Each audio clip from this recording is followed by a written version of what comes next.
Jackson, KNXX, Donaldsonville, and WDGL HD2. Baton Rouge. This hour brought to you by Spencer Callahan Injury Lawyers. LA 21 12681. Offices in Baton Rouge. Now, the Hunt Palmer Show. Yes! I feel like I've been waiting for this my entire life. You're listening to the Hunt Palmer Show on 104.5 ESPN Baton Rouge. Jolly good fun. Jolly good. Locking down the middle of the day. America's favorite daytime fun show. Live from the Mercedes-Benz of Baton Rouge studio. This is Hunt Palmer.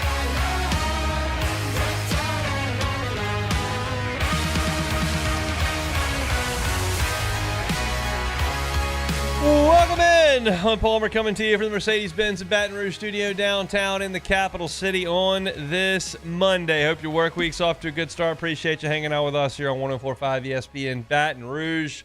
We're loaded for the next couple of hours. One specific guest. Tried to chase down a couple on the Saints beat. Unsuccessful. We'll talk some Saints a little bit later in hour number one. Facts and Childress. Facts on Sports. 1055 The Roar, the flagship of Clemson Athletics, is going to be with us in an hour. So 2 o'clock, we'll get a look at the beginning, the first week of Clemson camp as LSU and Clemson get ready for a huge season opening showdown there in the Palmetto State. We'll hear from Bo Bordelon in the second hour. I had a chance to speak with him and a number of players on Saturday, so we'll talk a little bit about that at 2:15. Bruce Feldman every single year comes out with his freaks list for college football. LSU's got a couple of guys on that list that we will discuss. And we got to meet the freshmen. We're going to continue to do that day after day until we hit them all. We started that on Friday with 2 of them. We'll get to a couple of more, including former 5-star, 30 minutes from right now. For the first 30 minutes of this show, we're going to talk about Saturday's LSU practice and today's LSU practice because I was able to take in about 2 hours over the course of those 2 days. So let's get things started the way we do every day with our Genesis opening drive. It's time for Hunt's Opening Drive, presented by Genesis of Baton Rouge. So we got a good look back on Saturday at the Tigers and got another one this morning. This morning we were only allowed to watch about the last 30 minutes, which is a weird deal. We always get the first 30 minutes. That goes back to Miles and Ogeron and even Kelly. And today they let us in for the last 30 minutes, which is fine.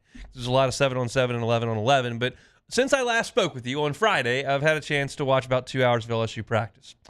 And I will say this, and I feel the need, I don't know why, but I feel the need to give disclaimers anytime I start talking about things here. And I'm going to give this one, like, it's August 4th. I'm not really making declarative statements about how LSU's going to look in November right now. But I do feel a little bit differently today than I have in the last couple of camps.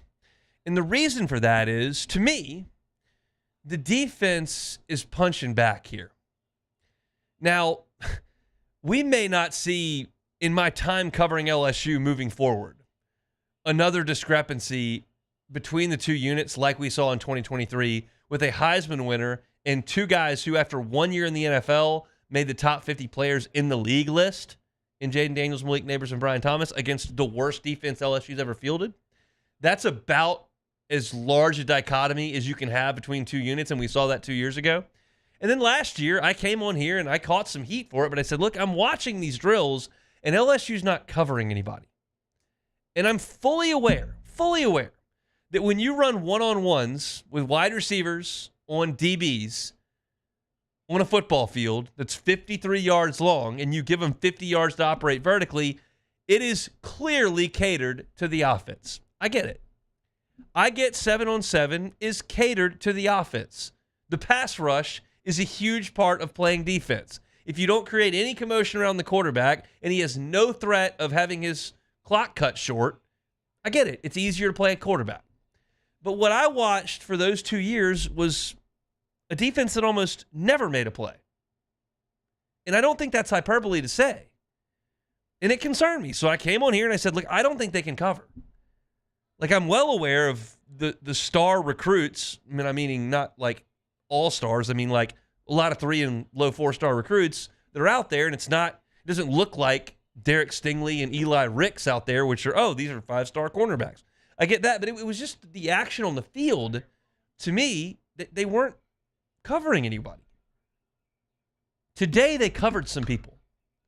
I charted today. P.J. Woodland running stride for stride with Barry and Brown on a deep ball. got overthrown, but it wasn't going to get in there anyway. Ashton Stamps shadowed Xavier Thomas down a sideline and broke up a pass on the rail.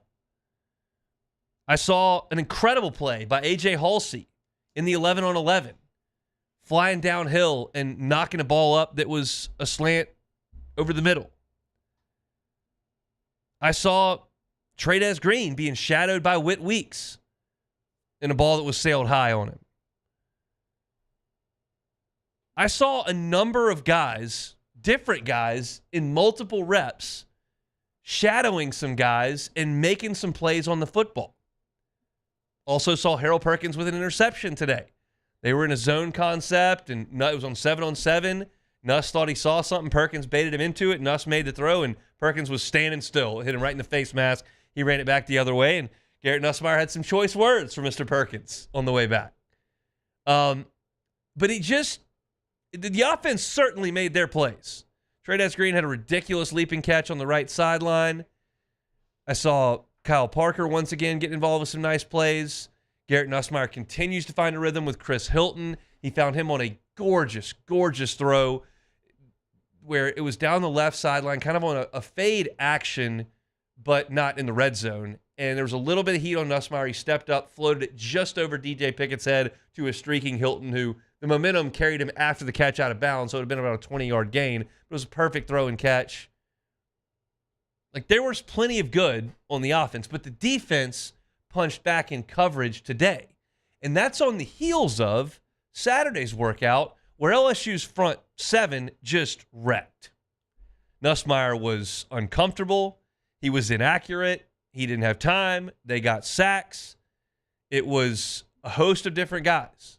Jamari Butler got back there. Bernard Gooden is living in the backfield. I'm going to talk about him a little bit later. We saw Patrick Payton back there a couple times as well. We saw the linebacking core, Tylen Singleton, get in there and create plays in the backfield. I thought LSU's front seven won the day on Saturday, and I thought their back five were very competitive today.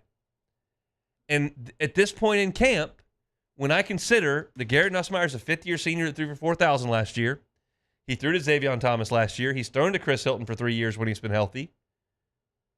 You've got Berrien Brown and Chris and Nick Anderson out there. You've got Trey'Dez Green, who's now a year into the program. You've got guys that should have some continuity and certainly have a lot of ability, and they're not dominating. I thought they looked really good Wednesday and Thursday last week, and a lot of that was in the one-on-ones, like Nussmeier in 7-on-7, I believe, had 1 or 2 incompletions the first 2 days I saw, which were Wednesday and Saturday. I saw 1 incompletion in the 7-on-7. And that's more of what I usually see. But today, I saw the coverage. I saw 11-on-11, a little play action, half boot to the right, Nussmeier dumping it off in the flat. Bauer Sharp makes the catch at the line of scrimmage. Harold Perkins right there. It was a 3rd and short, and the official said 4th down. So it probably wouldn't have crossed the line of scrimmage. Perkins was all over the place today. Looked awesome. Looks healthy. Looks physical. And he's in the right place. And this is what I'm talking about with Harold Perkins when I talk about the role he's got to play. He can chase the tight end out into the flat and chop him down. He didn't have to just rush the passer. He baited Nussmeier into a great interception today because he's got some awareness, the ability to catch the football, turn around and run. I want so badly for Harold Perkins to intercept a pass this year because I want to see that high school running back come back out. We haven't seen it since his freshman year when he had that pick, I believe, against Auburn. But to me, the defense is throwing punches back. And I left Saturday's practice with this thought. Man, I like the way the defensive line was pressuring and getting back there, and I think these guys are really good. I think Patrick Payton's going to have a big year. I'm feeling really good about Bernard Gooden. Clyburn is playing outside and inside. I like the way that he looks. They feel great about Bro and certainly feel good about McKinley. Relaford looks healthy and good, and I feel really good about this front seven. But, and this is what you always have to do when you're talking about scrimmages between the same team, do they look good because LSU has a bad offensive line that can't block anybody? Like, that has to stick in the back of your mind as a distinct possibility when you go out there and you feel like the front seven has kind of wrecked the day. But today, I don't have any of those thoughts on the back end because I know that Chris Hilton's good. And I know that Nick Anderson has been uber productive at Oklahoma. And I know Berrien Brown holds several Tennessee records and has an SEC record for kick returns and can run like a deer and has made huge plays for a week in camp. And I know Xavion Thomas is explosive. I know all these things to be true.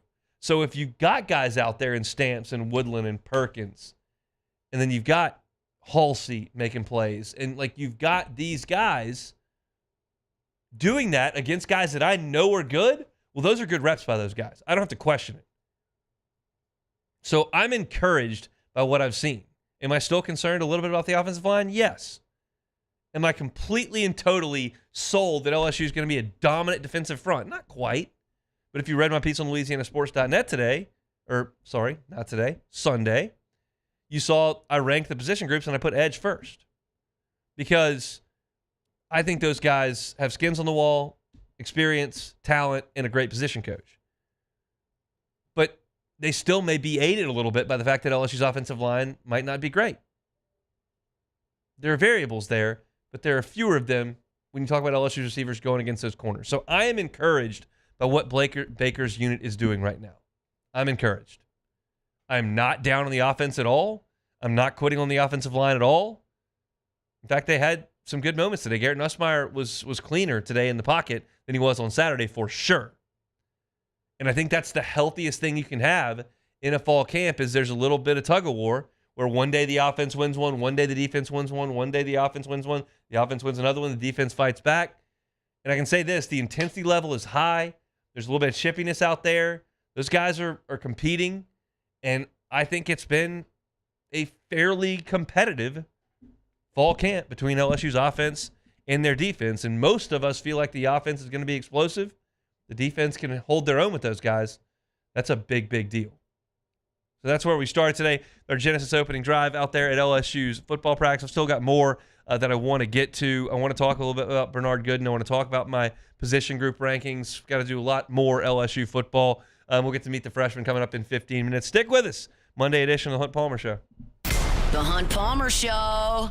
Highland Insurance Group, HighlandIG.com is that website. Jonathan Carbo's team are awesome to work with. I've spent, as you know, 7 years in the insurance business, so sitting down with them and kind of talking the language is kind of a nice refresher for me, and it certainly lets me understand just how deep their expertise runs.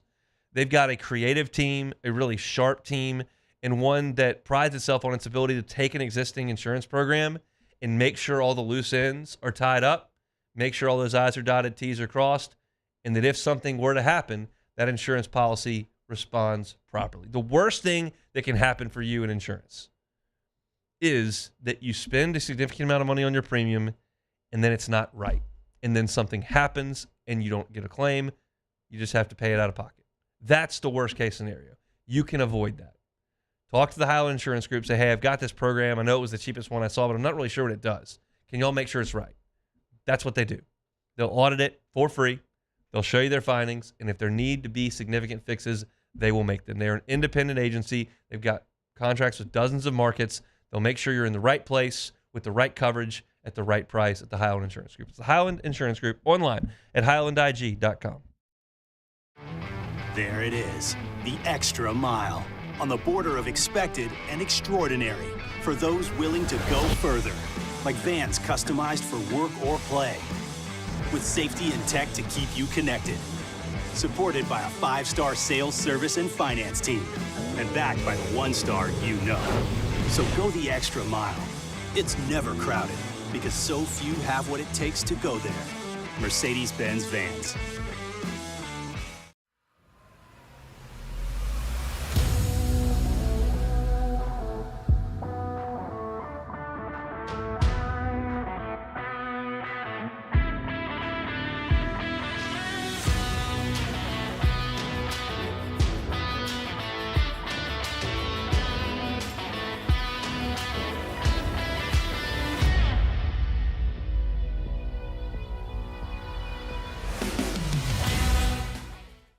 Breck teamed up to reimagine your parks, and you imagined big. With your help, we went to work creating 12 beautiful community parks across the parish. A family-sized water park, miles and miles of trails, and parks just for your dogs. There are more places to splash, to explore, to run wild, and even soar. You imagined, we delivered. Gold. Breck, your #1 park system in the nation. At Bayou Automotive, we believe in a sales process that puts you first. We want you to experience an easy purchase with clear pricing and great service. Let Bayou Ford and Bayou Chrysler Dodge Jeep Ram be your trusted partners in finding your perfect vehicle. The crew at Bayou Automotive is going to do right by you. Man, age is just a number. Don't let it dictate how you feel.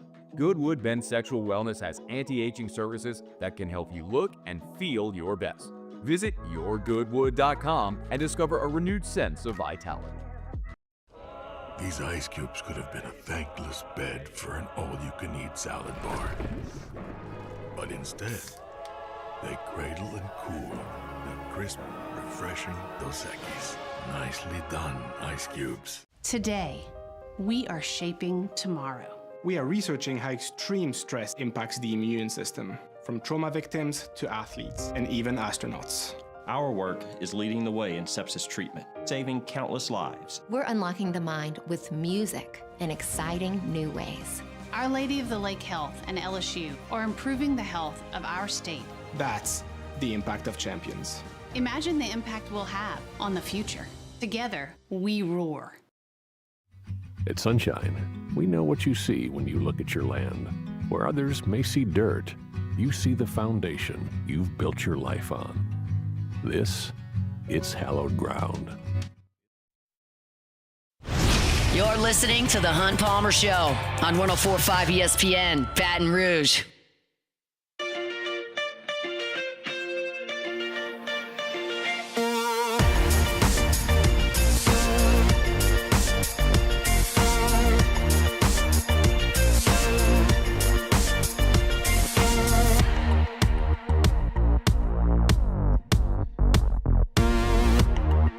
So, moving forward with LSU football today, there are two guys that I want to talk about. I'll start with AJ Halsey because I talked about him last week, and so I'll be very brief here.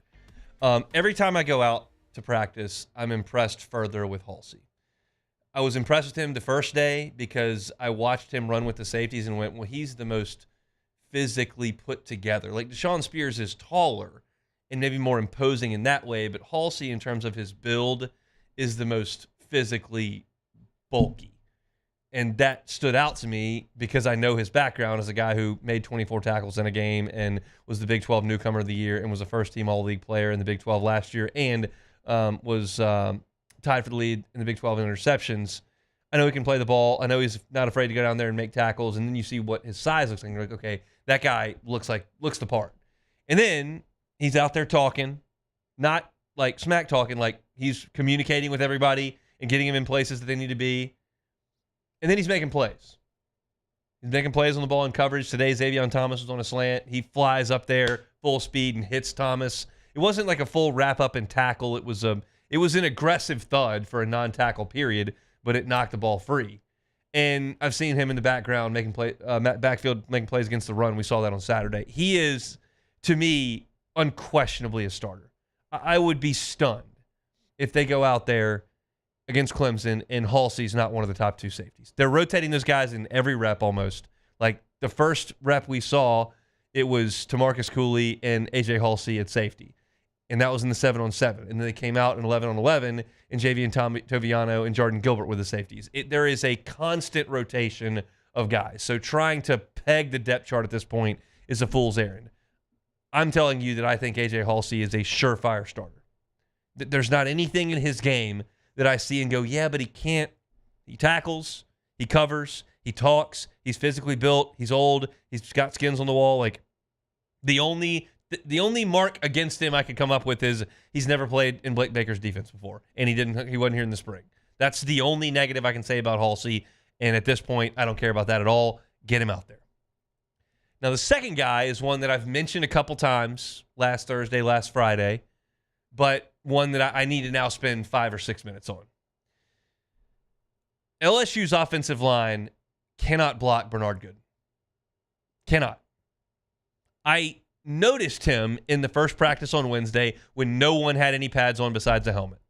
And I'm just not going to do backflips over defensive tackle, getting into the backfield and making and I use air quotes here, tackle by touching a running back's shoulder in a no pads 11 on 11 3/4 speed drill with no tackling.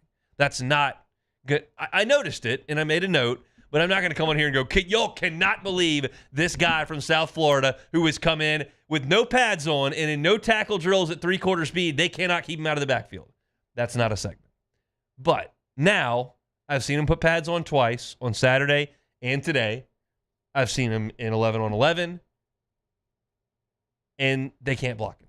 He is in the backfield on running plays and passing plays consistently.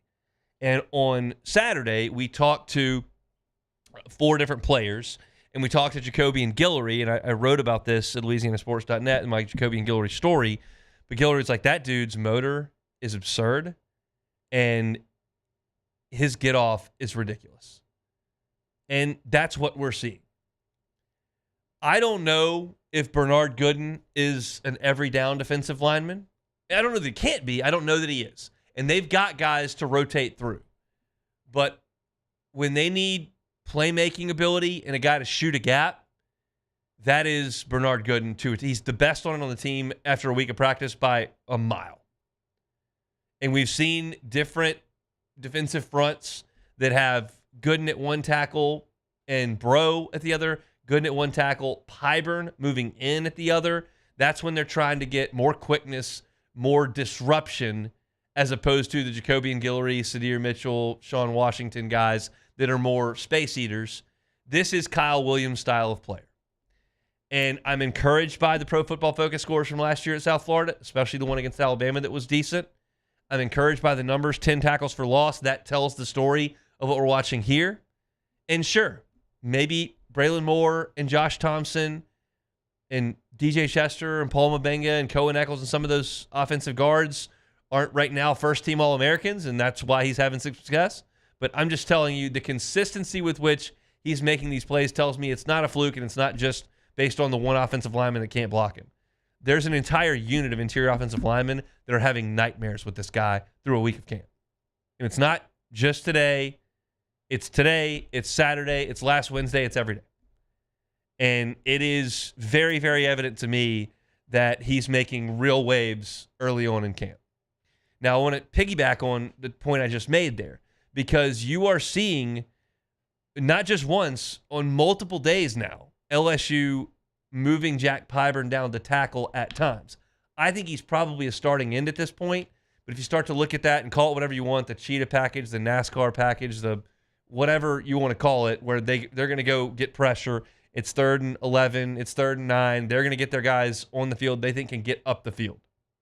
When that happens, Gooden is out there and Pyburn kicks down. And I like that look a lot. I don't know how Jack Pyburn feels about it, because he basically transferred from Florida, his home state school, because they didn't play him on 3rd downs. And this is playing on 3rd downs, but it's playing in a telephone booth on 3rd down between guards and tackles, as opposed to out on the edge where he's going to generally start games and will do a great job playing the run. But it's interesting to me that they're getting dudes on the field that can rush the passer, and that means Gooden's out there, Pyburn kicks down, then you see some other guys. You see Kalaj Cobbins, who's really shown some get-off as a pass rusher, both in the 11-on-11 drills and in the one-on-ones with the pass rushers. You're seeing Gabe Relaford for sure. You're seeing Patrick Payton for sure. You're seeing a number of guys that can go out there and rush the passer. You're not going to see Jacoby and Guillory in that spot. You're not going to see Sadir Mitchell or Sean Washington in that spot. I'm not sure if that's a spot for Dominic McKinley. Certainly Ahmad Bro would fit the mold of a shorter guy who can shoot gaps and get back there and be disruptive. But I can't let this show go on any further without stopping and making sure you're all aware of the impact that Bernard Gooden has had. And it's not just me that notices it. I watched Wilson Alexander's from The Advocate practice report. He talked about it. I watched Matt's social media video on our social medias. Yeah, he talked about it too. And it's not a deal where a lot of the time at practice we're fraternizing a lot. Not that we don't get along with all the media. We certainly do. But you're frantically writing and trying to make sure you don't miss the next rep, because you're trying to write who threw it and who was in coverage and who caught it and what number was there and who was down and who was playing left tackle, and you're trying to write everything down, and then it's time for the next play. So there's not a lot of communication between the beat folks during practice. So when you get out of practice and you write your report, or I give my report here on the air, or Matt does his on social media, or Mike Scarver and Buddy Saundry, whoever it is, you're basically getting it's not a group think tank that's giving you those takes. It's generally what you saw. And everyone is mentioning Bernard Gooden. If he doesn't make a huge impact this year on the field, it won't be the first time we've hyped somebody up that never really made a huge impact, but it would shock me based on what I've seen. And the fact that he's old, and the fact that he did it at South Florida, and the fact that this is his skill set, and this is the skill set that Kyle Williams wants. How many times have you heard me say over the last 3 weeks talking about Kyle Williams and with the in-depth chart and with the meet the freshmen, like he wants guys that are athletic, active, and can get into gaps and make plays in the backfield. He wants 2nd and 13. He wants 2nd and 12. And the guys that do that generally aren't 325 pounds, getting back there and tripping guys up in the backfield. You saw that from Gooden on Wednesday and on Saturday and today. He's been absolutely fantastic thus far. That was one of the late portal ads. Seems like they may have hit on that one. So that's kind of an overview on what I saw. The one piece that I haven't talked about that I'll get to here is Jawan Johnson's role. Jawan Johnson, I talked about this a lot. I'll save that for the end of the hour. I'm going to do Meet the Freshman. I'll talk about Jawan Johnson at the end of the hour because I want to give this a little bit of time to breathe. This is a guy that I talked about when they moved him to quarterback, and I said, I don't like this because the 3rd or 4th team quarterback on a championship contender is worthless in terms of competing for a championship. And I didn't like moving him to quarterback. Well, they've moved him to quarterback. He works out with the quarterbacks, but he's doing other things, including play running back. So we'll get to that at the end of the hour, and I'll kind of give you my thoughts on where he fits in and what Brian Kelly had to say about him today, because he mentioned Jawan Johnson and essentially said, maybe redshirt this year. So we'll talk about that at the end of the hour as well. When we come back, it's time to meet the freshmen. We did a couple on Friday. We'll do 2 more today. It's going to be Harlan Berry and Teron Francis. I'll tell you about those 2 guys when we come back. The Hunt Palmer Show. One Bath and Closets. OneBathAndClosets.com is the website. David Vaughn and his team, 30 years redesigning and remodeling bathrooms and closets. It does not have to be a fully extensive and expansive remodel for you to call One Bath and Closets. They are happy to do that. They're licensed contractors. They can handle it soup to nuts, the entirety of the project they can do. But if that seems too invasive, not the right price point for you, or just not necessary at your home right now, how about a tub to shower conversion? If you don't like your tub, either the way it looks or it doesn't work properly or you never use it, take it out. Put in one of those gorgeous glass walk-in showers. Change the functionality of your bathroom. Change the aesthetic of your bathroom. Add a little value to your home. You spend a lot of time in the bathroom. Make it look nice. David Vaughn and his team are happy to do it. It starts with a free consultation. So call David. Talk to him online. Set yourself up to have that conversation with David about what he can do for you. He will customize his result to your exact specifications. He'll do it right the first time and leave the competition behind. It's One Bath and Closets. Find them online at onebathandclosets.com. There it is, the extra mile, on the border of expected and extraordinary, for those willing to go further, like vans customized for work or play, with safety and tech to keep you connected, supported by a 5-star sales, service, and finance team, and backed by the 1-star you know. So go the extra mile. It's never crowded, because so few have what it takes to go there. Mercedes-Benz Vans.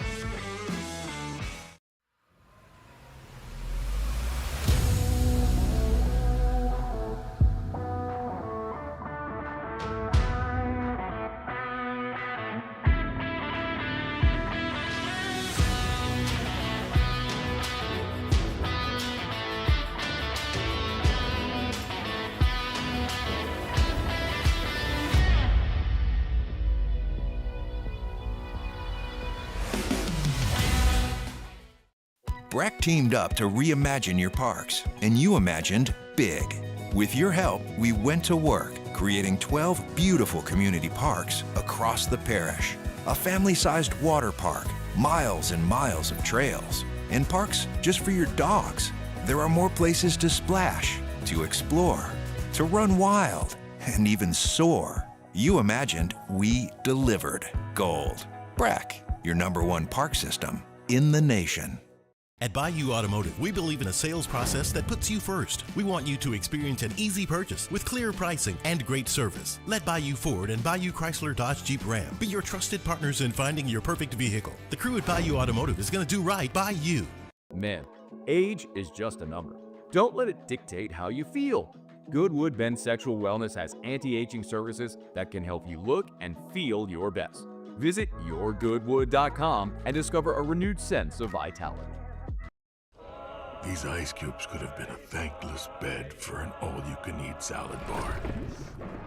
But instead, they cradle and cool in crisp, refreshing Dos Equis. Nicely done, ice cubes. Today, we are shaping tomorrow. We are researching how extreme stress impacts the immune system, from trauma victims to athletes and even astronauts. Our work is leading the way in sepsis treatment, saving countless lives. We're unlocking the mind with music in exciting new ways. Our Lady of the Lake Health and LSU are improving the health of our state. That's the impact of champions. Imagine the impact we'll have on the future. Together, we roar. At Sunshine, we know what you see when you look at your land. Where others may see dirt, you see the foundation you've built your life on. It's hallowed ground. This is the Hunt Palmer Show on 104.5 ESPN, Baton Rouge.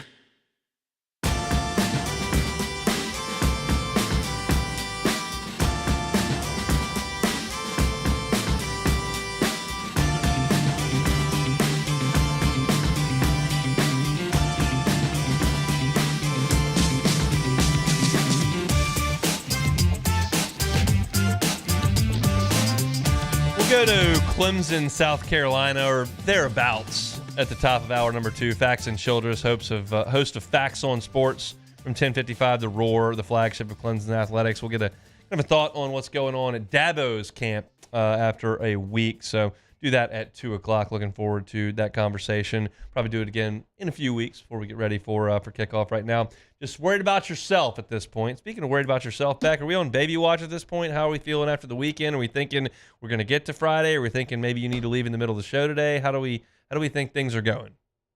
Things are going very well. I would not be surprised if I'm here for the whole week at this point. And the due date is Friday, but I am really. It sounds like your experience is a little different than mine. At this point, my wife already had both babies at this point, but she was miserable. No, Maddie, she's been perfectly Are we doing fine. any like bouncing on the exercise ball? Hadn't done that. We're not doing any. Alyssa was doing everything under the sun. Yeah, because I'm sure she was trying to speed up the process, but Maddie has not really felt like she needs to speed up the process, so she's not worried about it. All right, good. Look, low stress in the Beck household. That's what we like. If you got to leave in the middle of the show, I guess I'll know what's going on. You'll know. All right, good deal. Let's meet the freshmen then, shall we? Meet the freshmen. Freshmen, meet the freshmen. They're the newest Tigers on the team. You probably heard of this one. We'll start with Harlem Berry today. Harlem Berry, one of the headliners in this class of 2025. He was the number 1 running back in the on-3 composite and had really been that for 3 years. 5'11", 190 pounds is what he is listed at currently. I'm told he's gained 15 pounds since being here. He is still on the slender side, and that's to be expected. He wasn't going to be a bulky back at this point in his career. Like Caden Durham got to LSU pretty well put together because he's only 5'9". Harlem Berry is a little bit taller than that. He runs a little bit more upright than that, and he's a little bit some more slender than that. But you're talking about a guy that's just got elite physical traits. He won the 100-meter. Now, it's 1A, but still, when you consider your high school years and consider that Harlem Berry won the 100 meters as a freshman, that's impressive. Like, just me, non-athlete guy, I was 5 inches taller my senior year than my freshman year and probably 25, 30 pounds heavier. Like, when I was a freshman in high school, I was like a literal child. He's winning the 100 meters at 10.98. Last year, he ran the 200 meters and posted a time of 21.8, which was second in the state in his classification there from St. Martin's. He was under our All-American, obviously, and one of the most heralded players in this class. He was here for bowl practice. He was here for the spring. He's here in the fall. When we go out there, and this is just number of reps, like Caden Durham is taking the vast majority of the repetitions. Caleb Jackson is very clearly second. And then they get Harlan Berry involved a little bit. Today, they tried to get him out on the perimeter in a play that kind of got blown up because there's a bad snap. But he hasn't touched the ball a ton. But when he does, he's wildly explosive. There's a play that's burned in my brain from last spring when they weren't in a full tackle period, but they were in a bit of a thud. It was not a touch. It was more of a make a little bit of contact and everybody stay upright. So you gather my drift there. And he made 4 or 5 defensive players miss.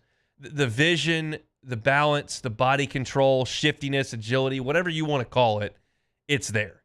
And he's not ready, in my opinion, to carry the ball 24 times in an SEC game, but I think he's ready to make an SEC linebacker look silly. I think he's ready to outrun an SEC linebacker to the sideline. And I think that's the task that Joe Sloan has and Frank Wilson has in getting him a little bit involved in this offense, because he has to be. You can't go through the season with just Caden Durham and Caleb Jackson. That's not enough. You have to get 3 guys involved. And Berry is that next guy. Now, we'll talk about Jawan Johnson in the next segment, but Berry is a candidate for that role, and I think could be an impactful player this year. It would surprise me a little bit if he had the impact that Caden Durham did last year. I think he's still got to put on some weight. I think there are a couple guys in front of him, but I'm excited about Harlan Berry's career in Baton Rouge, and I think a lot of people are as well. The second freshman for today is Teron Francis. Teron Francis is from Carr, which we know is an absolute treasure trove to the college recruiter. It's just been a program that has churned out elite-level athletes all over the field for well better than a decade. And Teron Francis is the next in that line. Consensus 4-star recruit, wide receiver, 6'1", 200 pounds, and just speed to absolutely burn with Teron Francis. We talked about track times with Harlan Berry. He anchored Carr's 4x100. I don't have to know anything about the other guys on Carr's 4x100 to know that they're all really fast because I've watched Carr's football team play. And he was on the anchor that finished third in the chain championship meet. He was the number 28 player in the on-3 composite at wide receiver, number 9 player in the state of Louisiana, and was a really, really productive player with some pretty good size at 6'1" and 210 pounds. And he's made some catches as we've been out at practice. He is not just a speed guy. He can catch the ball over the middle of the field. His best attribute is his speed, but he can do a lot of different things. So when you look at Francis, I look at the depth chart. I don't see a role for him on this team. They just went and got too much talent out of the portal. In fact, they have so many good wide receivers. I don't think, and I'll try for exercise here, I don't think I'll be able to go through and name everyone out of the first 8. I'll try. Aaron Anderson, Chris Hilton, Xavion Thomas, Kyle Parker, Nick Anderson, Darian Brown. That's 6. And I feel like I'm missing, before I get to Teron Francis and Kylan Billiot and Jelani Watkins, maybe. Maybe I got him. That's 9. That may have been all of them, but you get the point. Like, there are so many guys that it just doesn't feel like a freshman is going to come in and crack that code quickly. I could be wrong. It could happen. Certainly wouldn't be the first time. But it feels like LSU right now is running with Anderson at the top when he's healthy, and he wasn't out there again today. Just briefly brush this aside. Brian Kelly talked about Aaron Anderson today. He's just got some hamstring discomfort. It has nothing to do with him not being in shape. He never missed a day in the summer. He's been working out religiously. He's had a great summer and a great offseason. He's just got it a little tender. They're going to make him move around a little bit on Tuesday, which is tomorrow. And then they expect him to potentially be ready to go on Wednesday, full speed.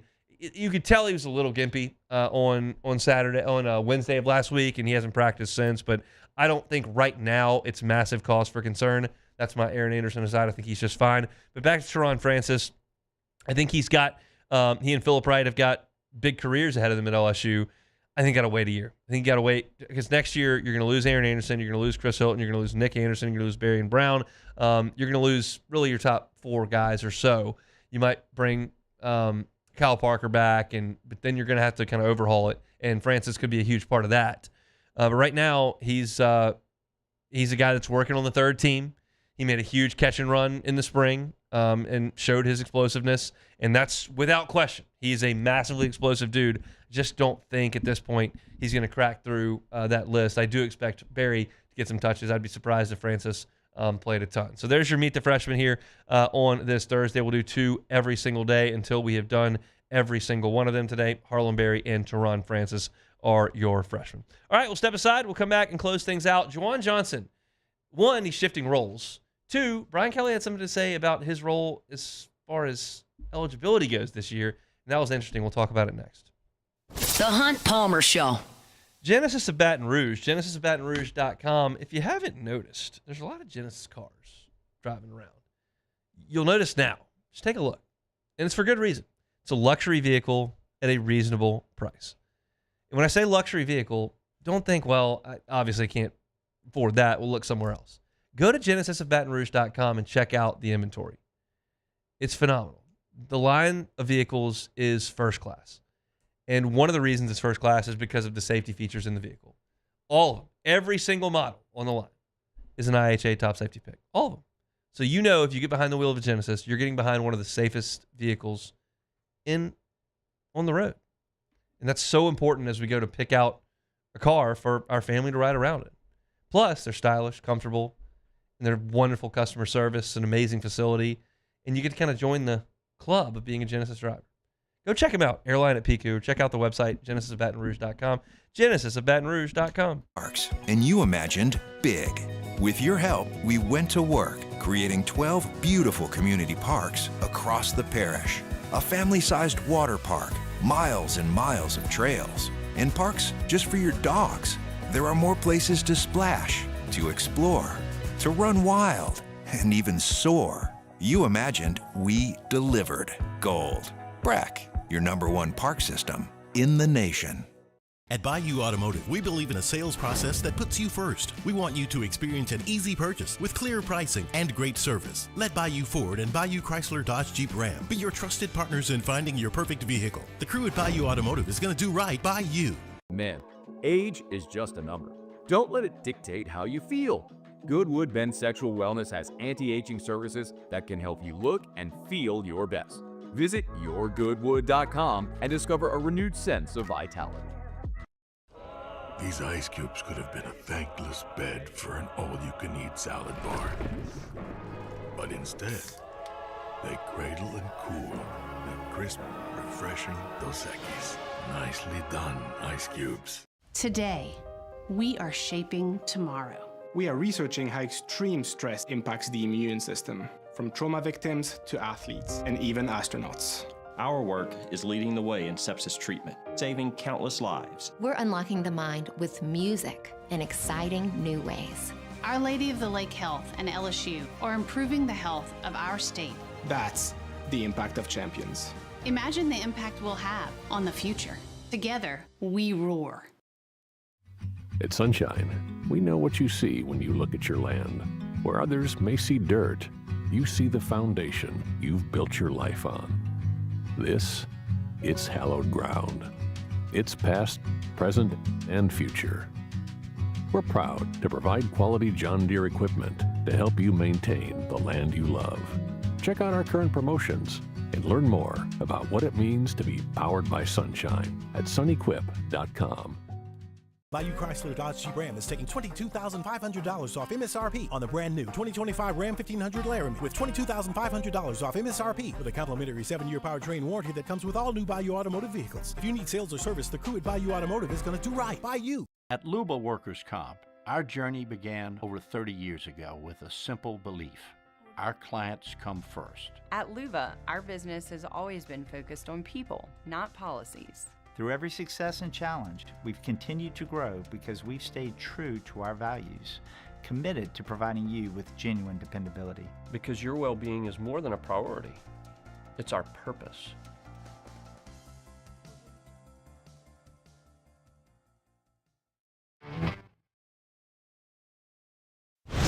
You're listening to The Hunt Palmer Show on 104.5 ESPN, Baton Rouge.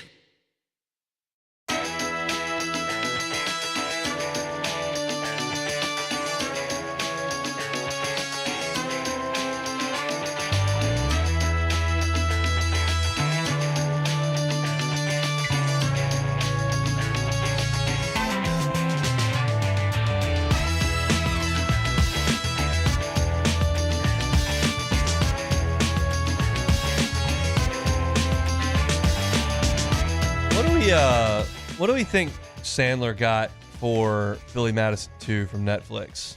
What, you mean Happy Gilmore 2? Yeah, what did I say, Billy Madison? Yeah, Happy Gilmore 2. What do we think? I'm sure Billy Madison 2 will be coming as well. Yeah. What do we think he got for Happy Gilmore 2?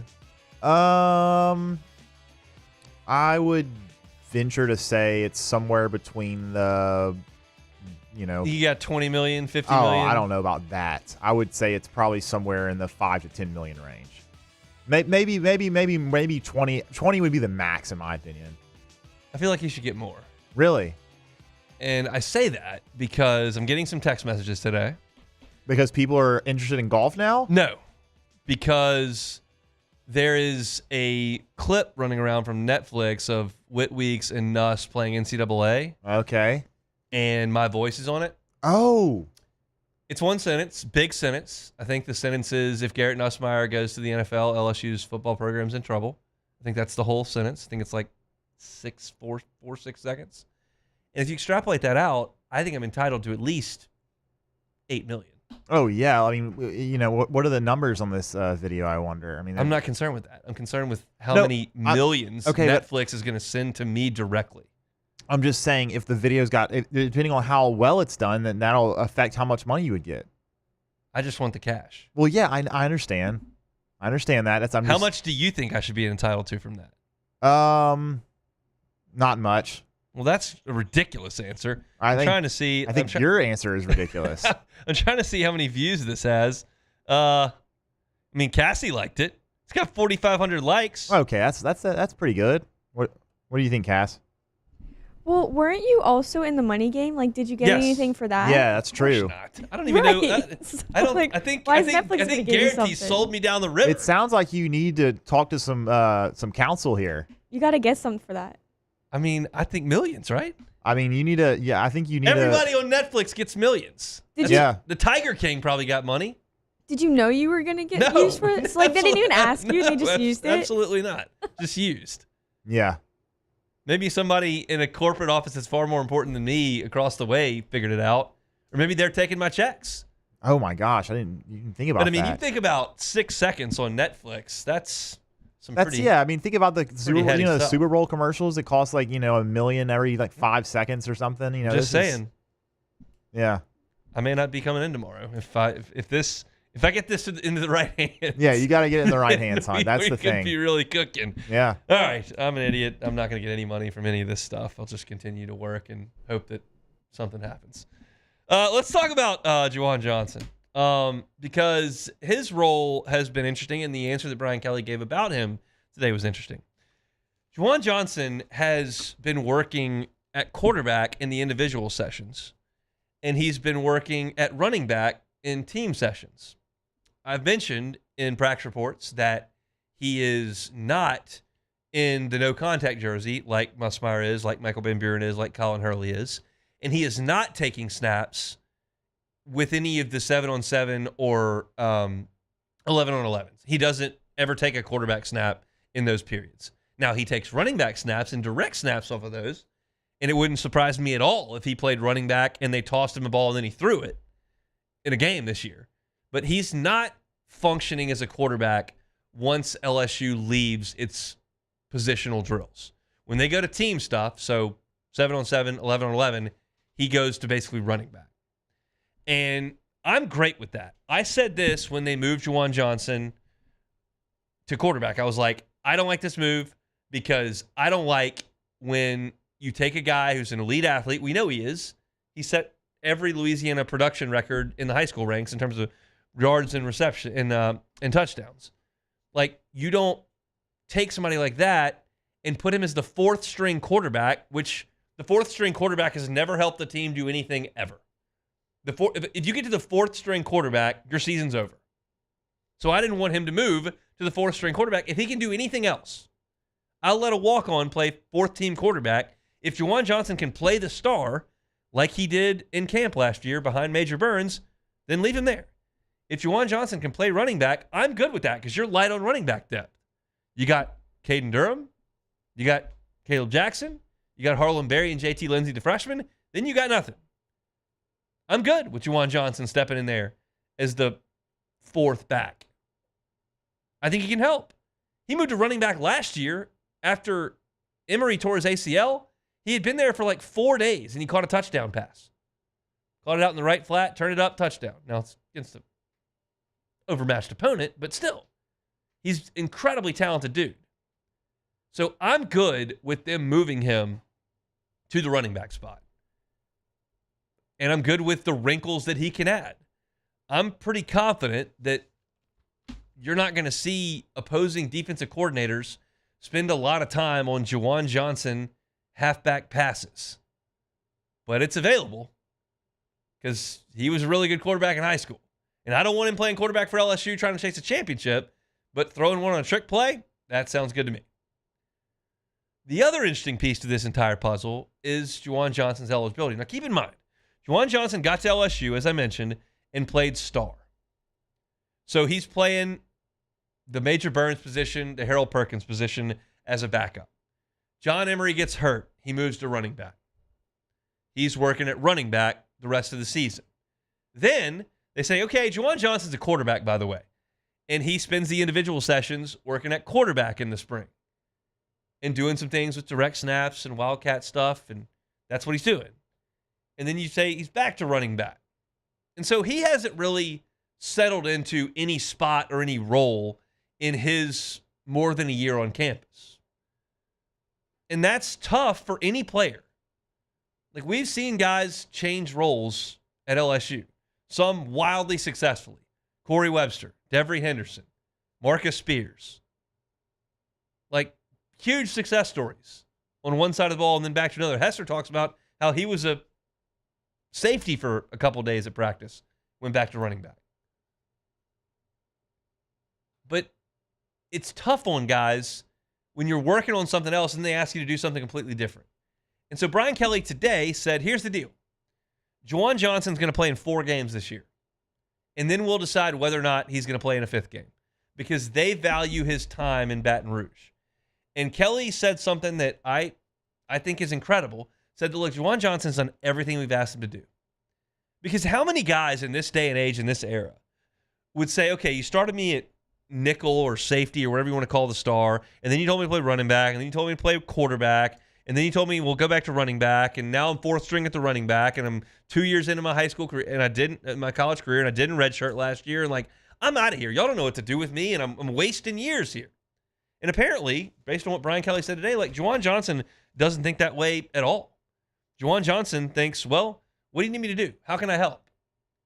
And the coaching staff has gone to him and said, hey, here's how you can help, and here's what we want you to do, here's what we want you to work on, and here are the things we can do with you. But if we feel like we can get through this season without using you in a 5th game, we're going to do it to preserve your eligibility so that we can have you longer and we can find the exact role you need to play. And whether or not you want to say that's mismanagement by LSU or not, I'm here to litigate. Like, I'll have that discussion with you. But the kid's attitude is beyond reproach. Like, it's remarkable in this era that a player with that talent level, this is not some guy like, oh, I just wish I could play at LSU, and oh, this is such a great opportunity, I could never go anywhere else.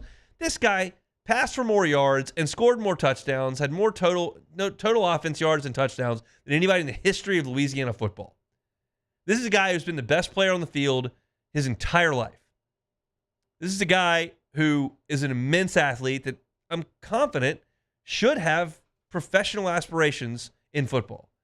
And to never have a position nailed down for a year and a half is a tough look. But he's handled it great.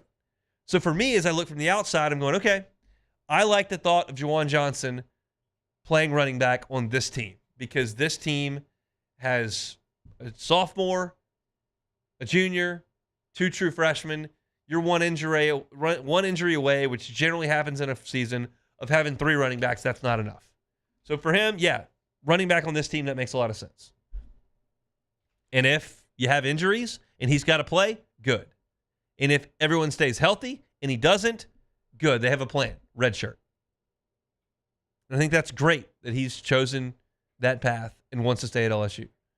But it's been a fascinating watch to see him not only changing positions on one side of the ball, to change sides of the ball. It's a big, big deal, and he has done that in stride. So Jawan Johnson still working with the quarterbacks, but also playing a lot of running back as LSU breaks into team drills. All right, that's it for hour number one. Fast moving hour number one here on this Monday. We've got a lot of LSU football talk in the rearview mirror. If you missed it, catch it wherever you find your sound. Hunt on LSU. Meet the Freshmen with Harlan Bailey and Teron Francis. My thoughts on the last two practices I've been to on Saturday and on Monday. We've covered a lot, and we got a lot to do in hour number two. We'll talk Saints a little bit later. Got Bruce Feldman's Freaks List. When we come back, Facts and Childress, talking Clemson football after Sports International headlines on The Hunt Palmer Show. The Hunt Palmer Show.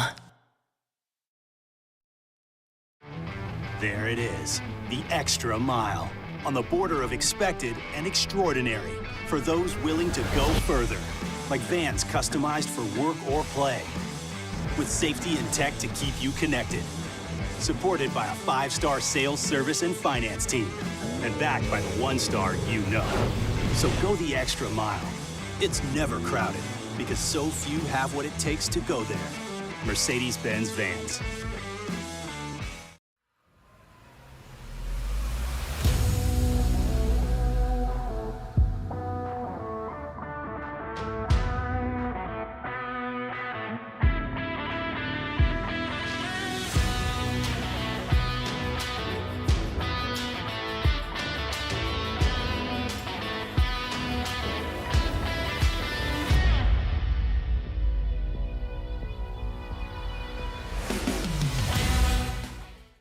Breck teamed up to reimagine your parks, and you imagined big. With your help, we went to work, creating 12 beautiful community parks across the parish. A family-sized water park, miles and miles of trails, and parks just for your dogs. There are more places to splash, to explore, to run wild, and even soar. You imagined, we delivered. Gold. Breck, your #1 park system in the nation. At Bayou Automotive, we believe in a sales process that puts you first. We want you to experience an easy purchase with clear pricing and great service. Let Bayou Ford and Bayou Chrysler Dodge Jeep Ram be your trusted partners in finding your perfect vehicle. The crew at Bayou Automotive is going to do right by you. Man, age is just a number. Don't let it dictate how you feel. Goodwood Men's Sexual Wellness has anti-aging services that can help you look and feel your best. Visit yourgoodwood.com and discover a renewed sense of vitality. These ice cubes could have been a thankless bed for an all-you-can-eat salad bar. But instead, they cradle and cool the crisp, refreshing Dos Equis. Nicely done, ice cubes. Today, we are shaping tomorrow. We are researching how extreme stress impacts the immune system, from trauma victims to athletes and even astronauts. Our work is leading the way in sepsis treatment, saving countless lives. We're unlocking the mind with music in exciting new ways. Our Lady of the Lake Health and LSU are improving the health of our state. That's the impact of champions. Imagine the impact we'll have on the future. Together, we roar. At Sunshine, we know what you see when you look at your land. Where others may see dirt, you see the foundation you've built your life on. It's hallowed ground. It's past, present, and future. We're proud to provide quality John Deere equipment to help you maintain the land you love. Check out our current promotions and learn more about what it means to be powered by sunshine at sunequip.com. Bayou Chrysler Dodge Jeep Ram is taking $22,500 off MSRP on the brand new 2025 Ram 1500 Laramie with $22,500 off MSRP with a complimentary 7-year powertrain warranty that comes with all new Bayou Automotive vehicles. If you need sales or service, the crew at Bayou Automotive is going to do right by you. At Luba Workers Comp, our journey began over 30 years ago with a simple belief. Our clients come first. At Luba, our business has always been focused on people, not policies. Through every success and challenge, we've continued to grow because we've stayed true to our values, committed to providing you with genuine dependability. Because your well-being is more than a priority. It's our purpose.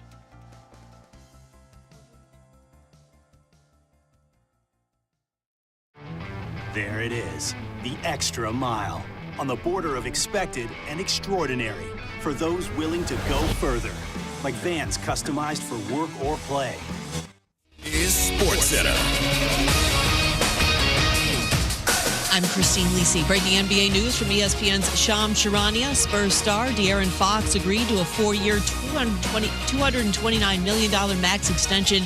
No player option in the final year. Keeps him in San Antonio through the 2029-2030 season.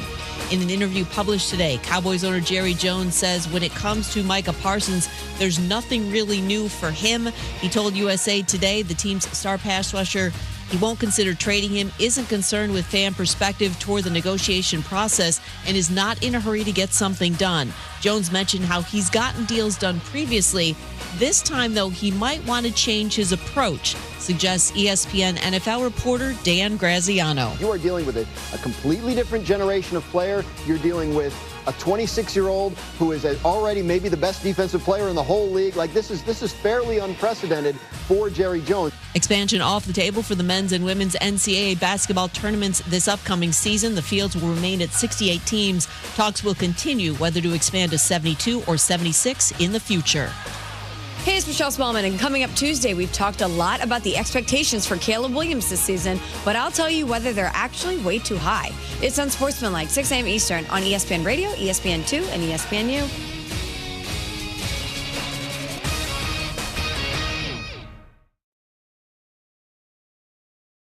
Now, the Hunt Palmer Show. Yes! I feel like I've been waiting for this my entire life. You're listening to the Hunt Palmer Show on 104.5 ESPN Baton Rouge. Jolly good fun. Jolly good. Locking down the middle of the day. America's favorite daytime fun show. Live from the Mercedes-Benz of Baton Rouge studio.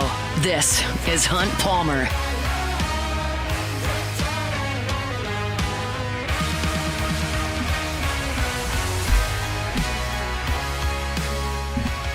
Hour 2, Tuesday.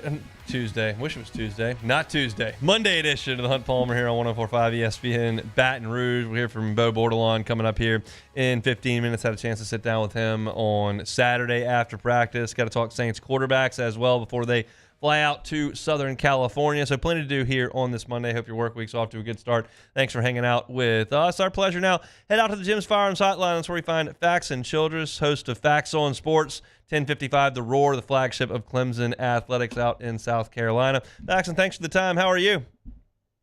I'm doing well. Super excited for August 30th, and also super excited to chat some ball today. Let's get right to it. Let's do it.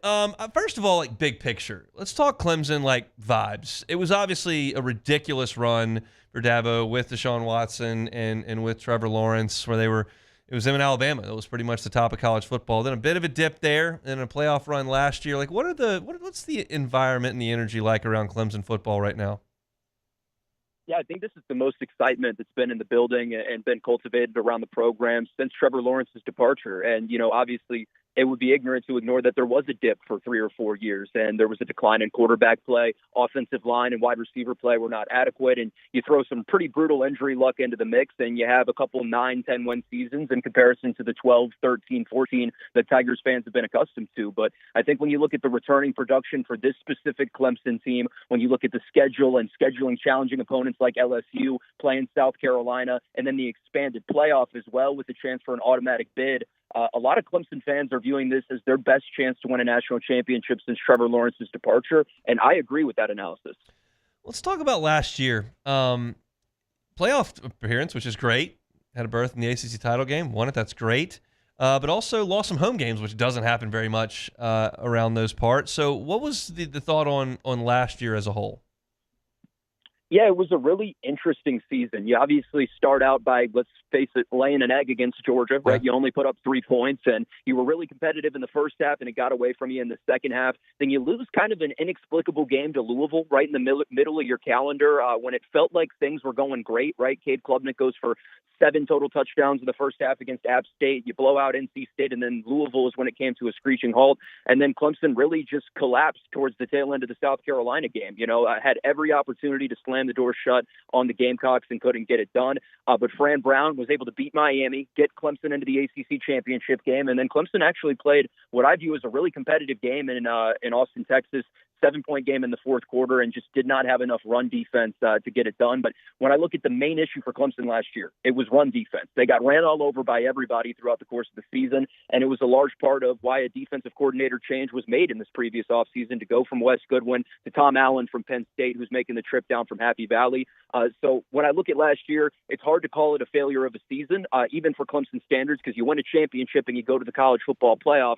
But I think it was getting back to that stage for the first time in a couple of years has left a lot of Tigers fans very, very hungry for more. And I think that's building the anticipation to this season, where myself and many others view Clemson as a legitimate national championship contender. Part of Davo's, I think, secret sauce there for so long was coordinator continuity. Just phenomenal job keeping Brent Venables around. Offense was generally piloted by the same two guys for a long time. You had, obviously, a shakeup there at defensive coordinator last year. What is Tom Allen bringing in from Happy Valley? Man, I think it's night and day. Leadership, energy, intensity. And, Wes Goodwin had a really good understanding of the X's and O's, in my opinion. But I'm also a firm believer that your unit takes the demeanor that your leader takes. And Wes Goodwin was a very laid-back guy with his demeanor. Tom Allen's in your face. He's tackling people in practice. He's always screaming, it feels like, based off of what we've seen. And he is one of the most intense human beings I've ever been around. So his attention to detail, his priority on tackling, gap alignment, and the fundamentals, which were three massive issues for Clemson last year, I think has Clemson in a very, very good spot on that side of the football in comparison to where they were a year ago today. Can you kind of give us the elevator pitch on Cade Klubnik's career arc at Clemson? Yeah, I mean, listen, when you look back 2 years ago when he became a first-year starter, he was bright-eyed, and it was like a puppy dog. That's what we called him around here in these parts. It was Golden Retriever Cade, and it felt like the game was moving too fast for him. But I was always a firm believer and kind of dug my heels in a little bit, to be candid, Hunt, that it was more of a product of the offensive line and wide receiver play than who was playing quarterback. We had seen DJ struggle. We had seen Cade struggle. And when Matt Luke got hired is when Cade Klubnik's career changed, because Clemson's offensive line and pass pro became vastly better. Tyler Grisham hit on the recruiting trail with two freshman dogs that are now coming into their sophomore season, and Bryant Wesco Jr. And TJ Moore. And then Cade stopped trying to play hero ball, was a big part of it as well, was he felt so much pressure with an inadequate supporting cast around him in his first year as a starter that he was forcing the issue. He was going against the grain. He was trying to make plays by himself. Last year, he had an adequate supporting cast for the first time in his career. He let the game come to him, and you saw the talent showcase that we all know was there with his recruiting pedigree. So I think Cade's shaping up to have the best season of his career. He's entering year 3 with coordinator continuity, which you referenced as a very important thing with Garrett Riley.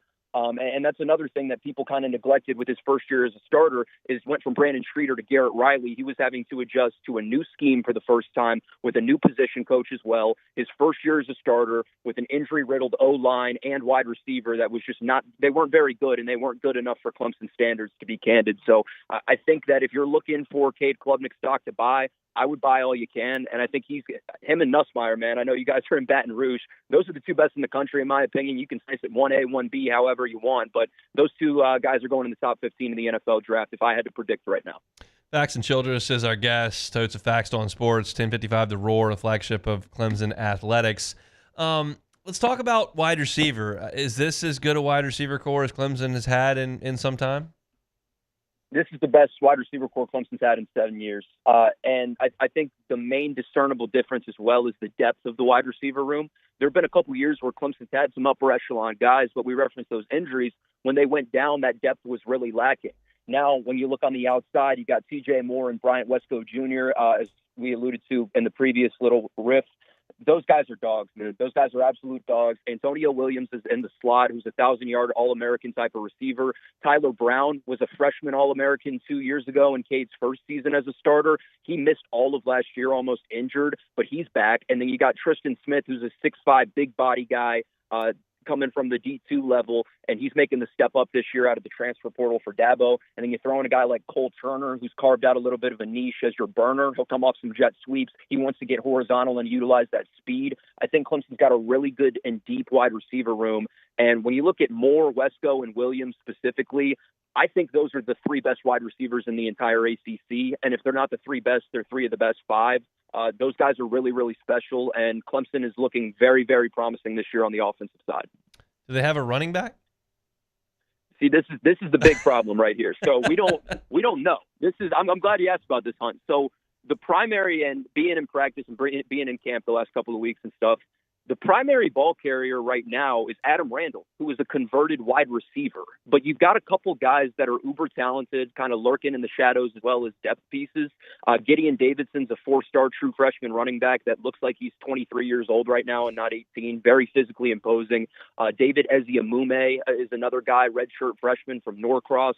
He's a very violent runner. So when you combine Randall, Davidson, and Eziamume, I would anticipate in that game on August 30th, Randall's probably going to be your first guy out there, but you're going to see all three get carries. And in comparison to the last couple of years for Clemson, where it's been a ton of Shipley, a ton of Maffa, you're going to have more of a split workload this year in comparison to years past. But I think that's the biggest concern on the entire roster right now is who's playing running back for Clemson. On the defensive side, you mentioned poor run defense last year. What have they done to shore that up? I think it's schematic, and I think it's just Tom Allen. I think the personnel is there. You look at Peter Woods and T.J. Parker, 98% of, the NFL mock draft guys have both of those guys in their top 10. If you value those things, you can take that for what it's worth. I think they're both uber talented players. Something that's a little weird, Hunt, is last year Peter Woods actually played edge. Even though he's a DT, Clemson was so thin at that position that he had to kick out and play edge, and he was still able to dominate football games. But Clemson just was not good enough at linebacker last year when it comes to that discipline and staying in the gaps. And the run fits were also just straight up atrocious at times last year. So you lose Barrett Carter, you lose a couple depth pieces on your D-line, but you still bring back the majority of your premier players in your front seven. And I think that's the biggest hope right now, is the word I would use to be candid, is you're hoping that Tom Allen can help shore up a lot of those fundamental issues you had last year, because I think every Clemson fan and every media member here in the market would tell you talent's not the issue on that side of the ball. Last year it was coaching. One more here, Faxon. Appreciate a little bit of time here on this Monday. Obviously, LSU has spoken outwardly about the importance of this game. I don't know if I would categorize it as smack talk, but they've certainly said we know how important it is. Anything, is that registering in the Clemson side, and are they saying anything to that effect? To be honest, it's pretty quiet around Tiger Town in South Carolina here, Hunt, but I don't think that Clemson has necessarily taken it as disrespect. Personally, from my perspective, I've got a ton of respect for Brian Kelly and that program in Baton Rouge, and I know Dabo Swinney shares that same sentiment. He's spoken very highly of Brian Kelly every time he's been given the chance. And I think the players are just excited, right? These are two programs that are recent national champions in 2018 and 2019, respectively, that have failed to get back to that stage. And this is a year where both respective fan bases feel like they've got a really good roster. And I think that these are two of the best 10 teams in the country, and that majority of fans from each side would also agree with that sentiment. So I would say it's more just excitement and anticipation than smack talk. I do know that a couple videos have made their rounds on social media these last couple of weeks. And, I love it, to be honest, because that's what this is about. It's about building that hype and the anticipation. And this is what a Clemson LSU game should have as the precursor, is this hype building up to the event. So I wouldn't say that Clemson guys have necessarily taken it as disrespect or chirping their mouth back in response. I think everybody here is just really excited to play the football game and play on a big stage that everybody's going to be watching with two of the best programs in college football. We'll get there eventually. August can be a long month, but one way or another, it'll roll around. Faxon, we appreciate a little bit of time here on this Monday. We'll do it again. Yes, sir. I appreciate it, man. Faxon Childress from the Roar, 1055 there in South Carolina, talking a little bit of ball. It's not a secret. It's not a surprise. These are two programs that are really hyped up for this season, and one of them is going to emerge that Saturday night feeling like they've got a real shot to win a national championship, and one of them is going to wake up on Sunday morning and go, uh-oh. It's just the way it is, and that's when you put these games on the schedule. That's the way it goes. Now, it's not quite as big an uh-oh as it has been in a 4-team playoff era, but it's still a big deal. So we'll see. It should be a classic there in Clemson, and we'll continue to talk about it as the month of August rolls along. So appreciate Faxon for a little bit of time here. And as we get hour number 2 kicked off, when we come back, had a chance to interview players yesterday. Talked to Bo Bordelon a little bit about the development of the offensive line. I thought he had some interesting things to say. We'll get to that coming up next. The Hunt Palmer Show. To athletes and even astronauts. Our work is leading the way in sepsis treatment, saving countless lives. We're unlocking the mind with music in exciting new ways. Our Lady of the Lake Health and LSU are improving the health of our state. That's the impact of champions. Imagine the impact we'll have on the future. Together, we roar. At Sunshine, we know what you see when you look at your land. Where others may see dirt, you see the foundation you've built your life on. This, it's hallowed ground. It's past, present, and future. We're proud to provide quality John Deere equipment to help you maintain the land you love. Check out our current promotions and learn more about what it means to be powered by sunshine at sunequip.com. Bayou Chrysler Dodge Jeep Ram is taking $22,500 off MSRP on the brand new 2025 Ram 1500 Laramie with $22,500 off MSRP with a complimentary 7-year powertrain warranty that comes with all new Bayou Automotive vehicles. If you need sales or service, the crew at Bayou Automotive is going to do right by you. At Luba Workers Comp, our journey began over 30 years ago with a simple belief.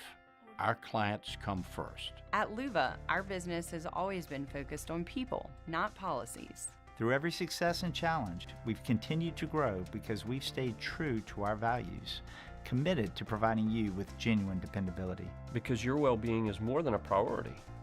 It's our purpose.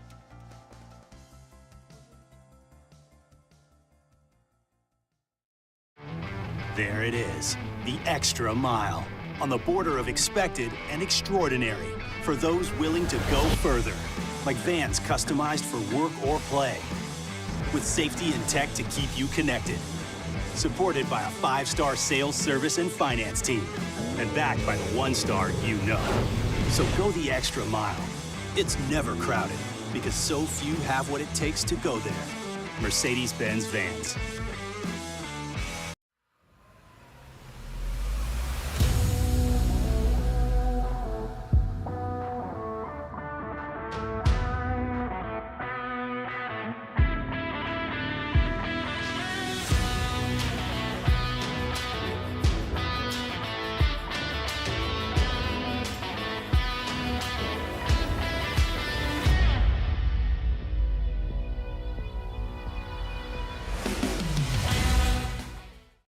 BRAC teamed up to reimagine your parks, and you imagined big. With your help, we went to work, creating 12 beautiful community parks across the parish. A family-sized water park, miles and miles of trails, and parks just for your dogs. There are more places to splash, to explore, to run wild, and even soar. You imagined, we delivered. Gold. BRAC, your #1 park system in the nation. At Bayou Automotive, we believe in a sales process that puts you first. We want you to experience an easy purchase with clear pricing and great service. Let Bayou Ford and Bayou Chrysler Dodge Jeep Ram be your trusted partners in finding your perfect vehicle. The crew at Bayou Automotive is going to do right by you. Men, age is just a number. Don't let it dictate how you feel. Goodwood Men's Sexual Wellness has anti-aging services that can help you look and feel your best. Visit yourgoodwood.com and discover a renewed sense of vitality. These ice cubes could have been a thankless bed for an all-you-can-eat salad bar. But instead, they cradle and cool the crisp, refreshing Dos Equis. Nicely done, ice cubes. Today, we are shaping tomorrow. We are researching how extreme stress impacts the immune system. This is the Hunt Palmer Show on 104.5 ESPN, Baton Rouge.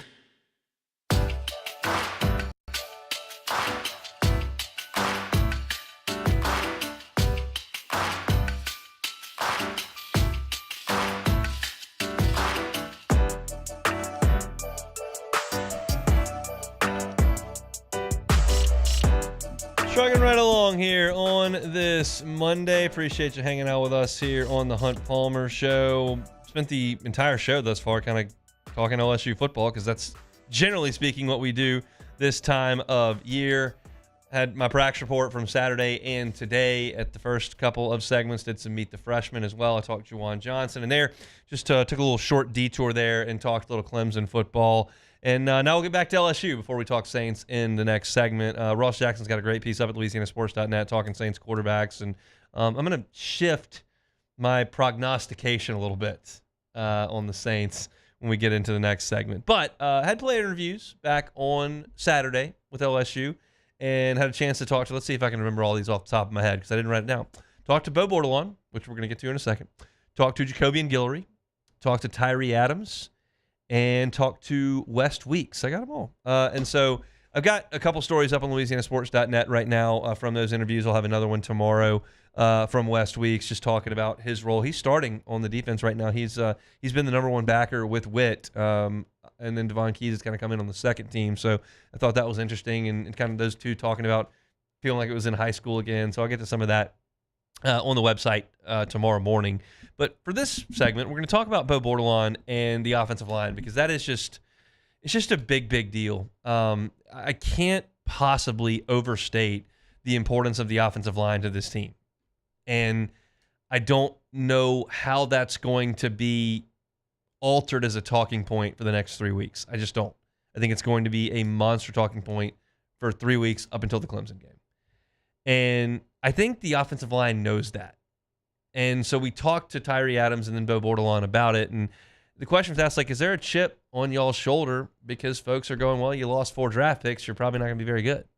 I would say the main thing is we're just trying to uphold our standard. The guys who have come before us, like you mentioned, have set a very high standard, and we want to exceed that. You know, those guys, maybe we had 4 guys get drafted last year. That's really hard to do. Not a lot of people can say they've done that. In that, we want to uphold that standard and surpass it. And like you talked about running the football, we have made that an emphasis this year, and we're looking to execute better on runs this year and just do our job. I mean, our job is to protect us and run the damn football, so that's what we're going to try to do. Protecting us and run the damn football. That's what we're going to try to do. I'm with you. I'm with you on that. Protect him, run the football, you'll be just fine.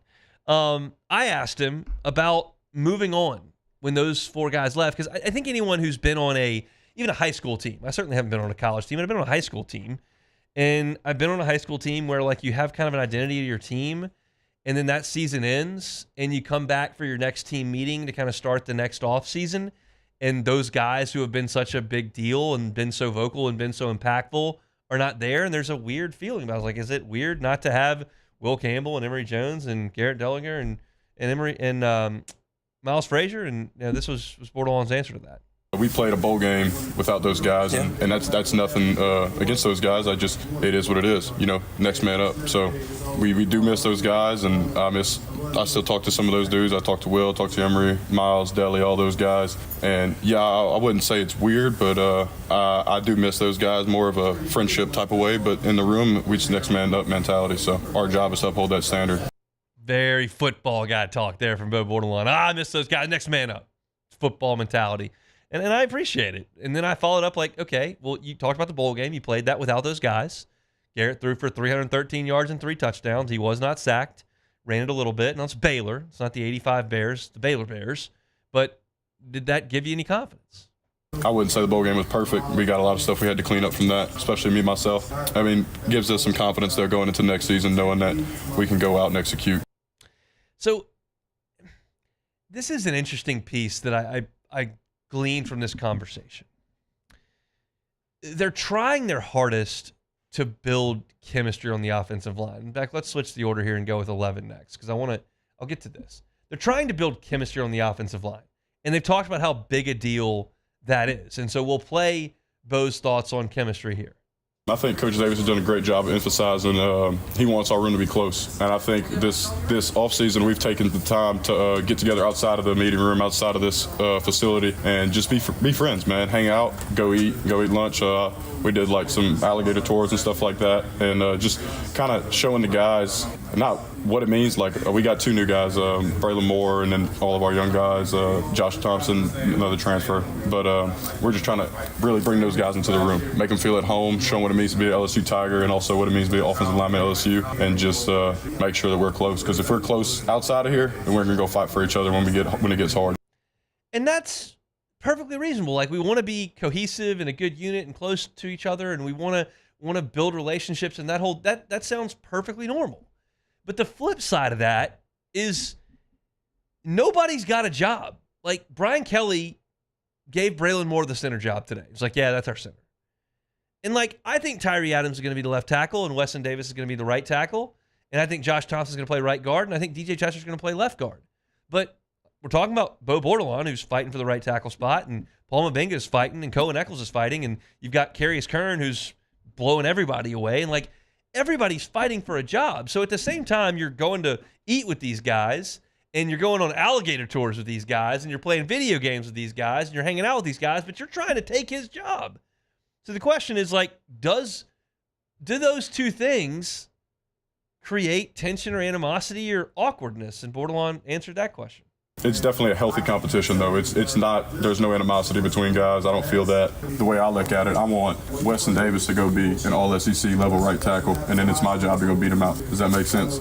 So when when we're looking at guys like that, we want 10 guys who can go in the game and play. We don't want just 5. I mean, I'm not saying that we've had that in the past, but we want to be able to throw as many people in that game as possible, and we got to uphold the whole room to that standard. It's not just 5 guys. I know we always talk about finding 5. We want to find 10. And I think they're probably closer to 10 than 5 at this point. Just they got a lot of guys competing in a lot of different spots, and they're rotating in and out a lot. Like we've seen DJ Chester work with the first team a lot. We've seen Paul Mbenga work with the first team a little bit. We've seen guys move around. So it's not settled at this point in time. Now, they're going against a defensive line that I think right now is really good. I think that when you talk about the edge rushers that LSU brought in and Relaford on top of that and Carpenter really on top of that, like it's a really good edge group.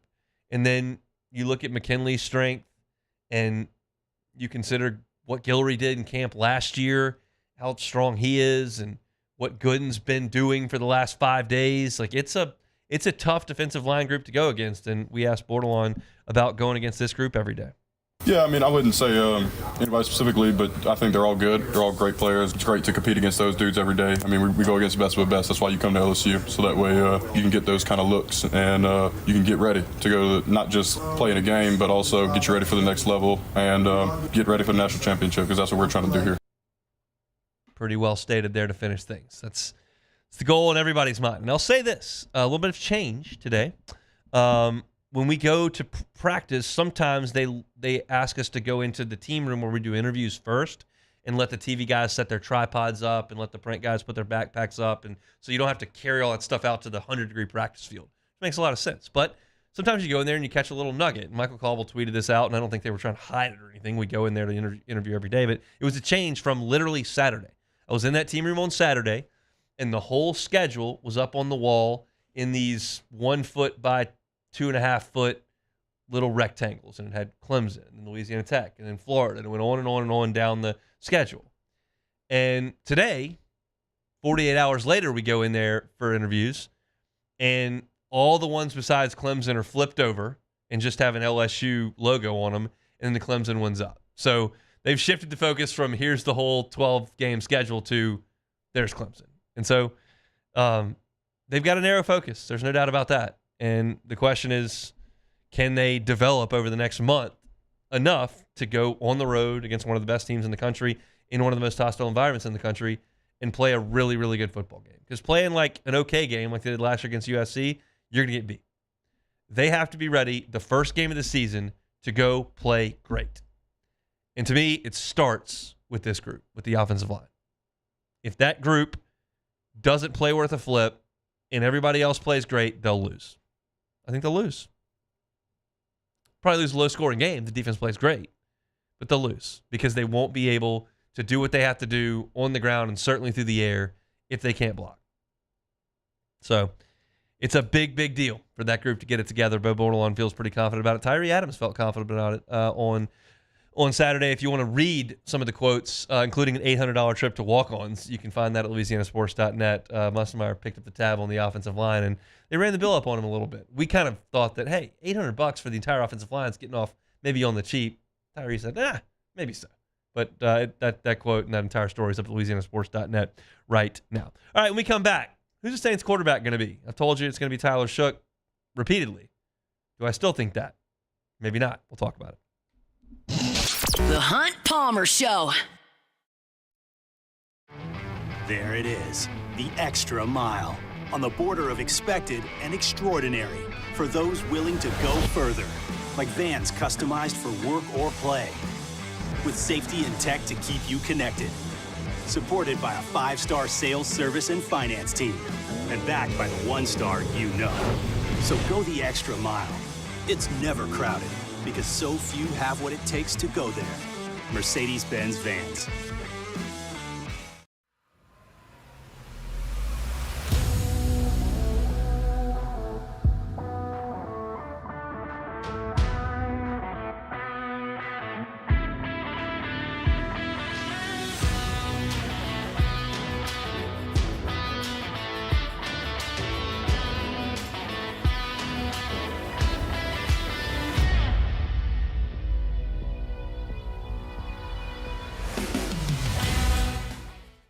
Breck teamed up to reimagine your parks, and you imagined big. With your help, we went to work, creating 12 beautiful community parks across the parish. A family-sized water park, miles and miles of trails, and parks just for your dogs. There are more places to splash, to explore, to run wild, and even soar. You imagined, we delivered. Gold. Breck, your #1 park system in the nation. At Bayou Automotive, we believe in a sales process that puts you first. We want you to experience an easy purchase with clear pricing and great service. Let Bayou Ford and Bayou Chrysler Dodge Jeep Ram be your trusted partners in finding your perfect vehicle. The crew at Bayou Automotive is going to do right by you. Men, age is just a number. Don't let it dictate how you feel. Goodwood Men's Sexual Wellness has anti-aging services that can help you look and feel your best. Visit yourgoodwood.com and discover a renewed sense of vitality. These ice cubes could have been a thankless bed for an all-you-can-eat salad bar. But instead, they cradle and cool the crisp, refreshing Dos Equis. Nicely done, ice cubes. Today, we are shaping tomorrow. We are researching how extreme stress impacts the immune system, from trauma victims to athletes and even astronauts. Our work is leading the way in sepsis treatment, saving countless lives. We're unlocking the mind with music in exciting new ways. Our Lady of the Lake Health and LSU are improving the health of our state. That's the impact of champions. Imagine the impact we'll have on the future. Together, we roar. At Sunshine, we know what you see when you look at your land. Where others may see dirt, you see the foundation you've built your life on. This, it's hallowed ground. It's past, present, and future. We're proud to provide quality John Deere equipment to help you maintain the land you love. Check out our current promotions and learn more about what it means to be powered by sunshine at sunequip.com. Bayou Chrysler Dodge Jeep Ram is taking $22,500 off MSRP on the brand new 2025 Ram 1500 Laramie with $22,500 off MSRP with a complimentary 7-year powertrain warranty that comes with all new Bayou Automotive vehicles. If you need sales or service, the crew at Bayou Automotive is going to do right by you. At Luba Workers Comp, our journey began over 30 years ago with a simple belief. Our clients come first. At Luba, our business has always been focused on people, not policies. Through every success and challenge, we've continued to grow because we've stayed true to our values, committed to providing you with genuine dependability. Because your well-being is more than a priority. It's our purpose.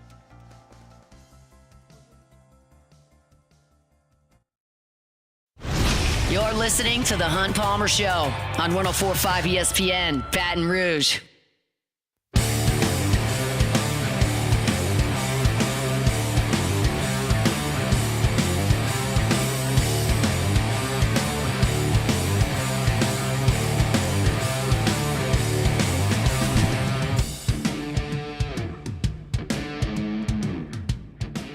So, my assumption when the Saints drafted Tyler Shuck, who's, by the way, not like 21 years old. I'm talking about a guy that's beyond 25.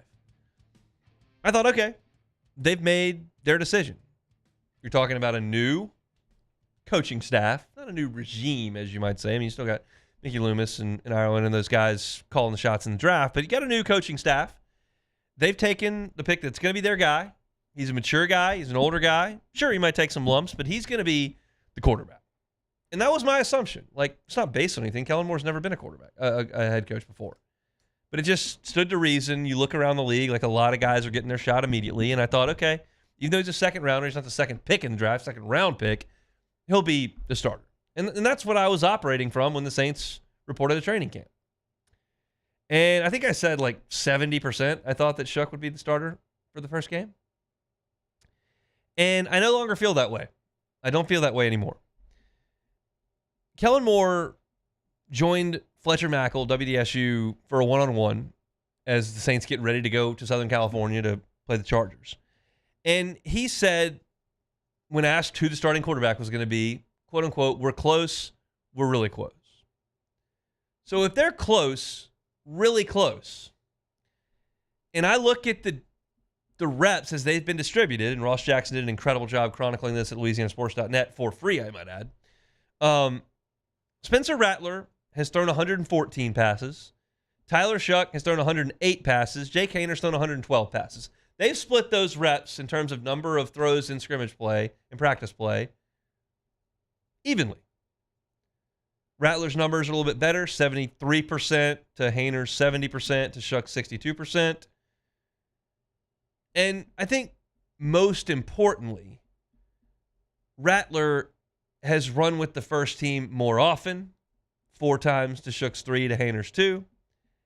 And when you look at scrimmage drives with the first team, Rattler went 5, Shuck went 2.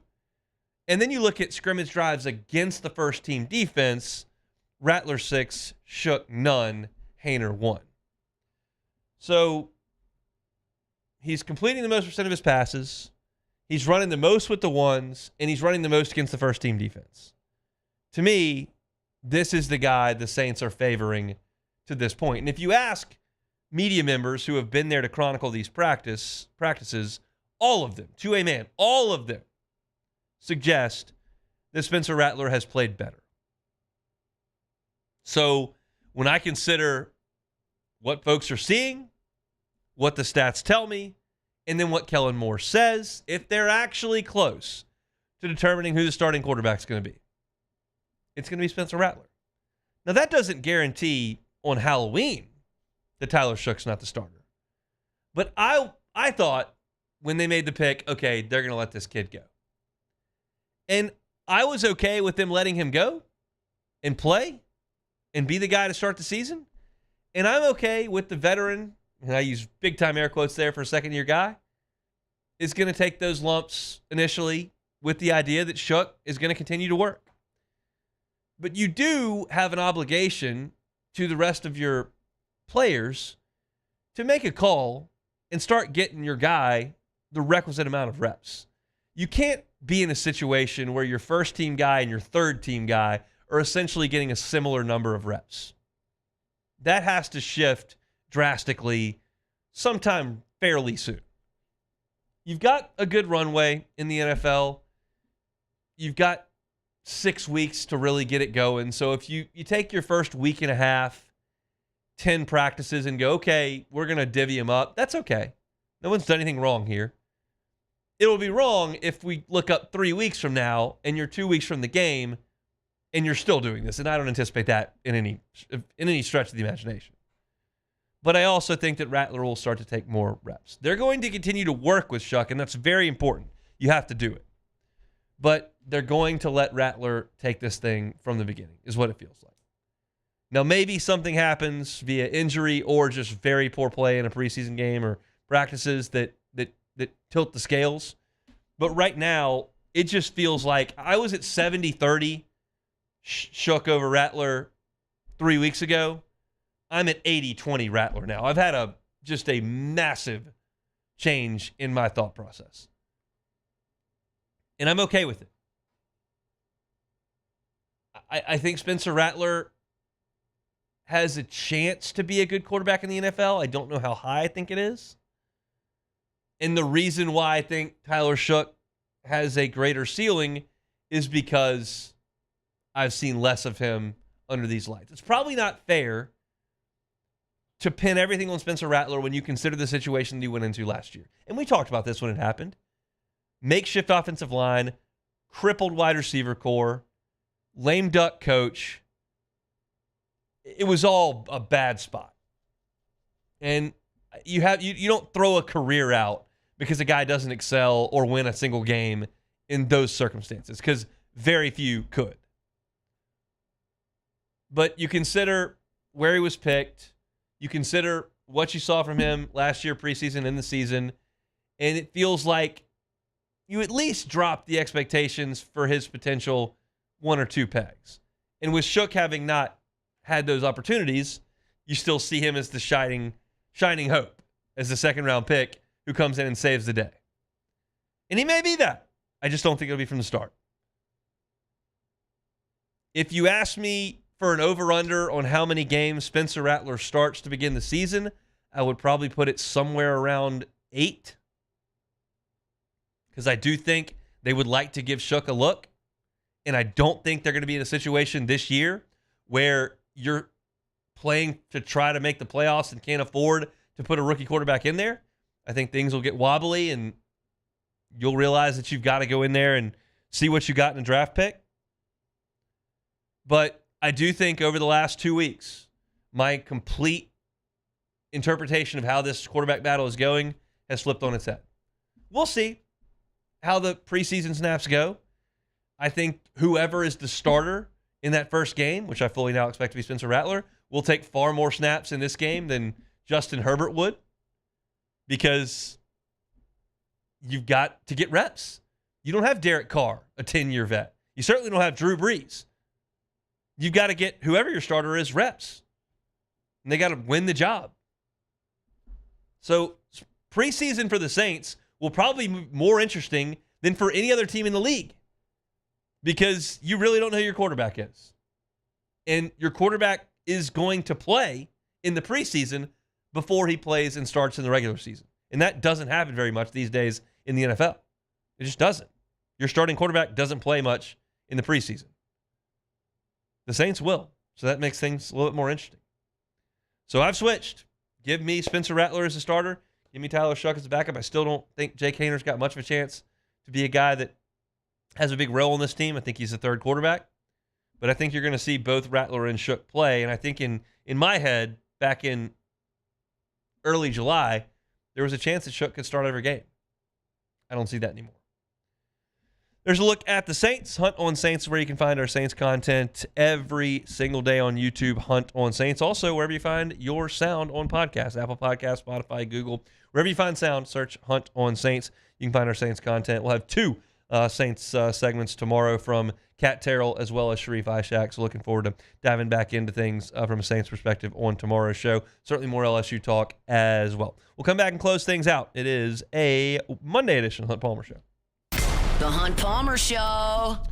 Genesis of Baton Rouge. GenesisofBatonRouge.com is that website. I tell you about the warranties that Genesis offers. They are America's best. You're talking about a powertrain warranty, 10 years, 100,000 miles. You're talking about new vehicle warranty, 5 years, 60,000 miles, bumper to bumper. Talking about roadside assistance, 5 years, unlimited miles. Your complimentary service valet, 3 years, 36,000 miles. These are some of the perks of being a Genesis driver. It's not just the fact that the people you work with are phenomenal, or that the facility there, Airline and PQ, is first class. It's not just that their line of vehicles is just incredible to get behind the wheel of. In safety, no shortcuts whatsoever.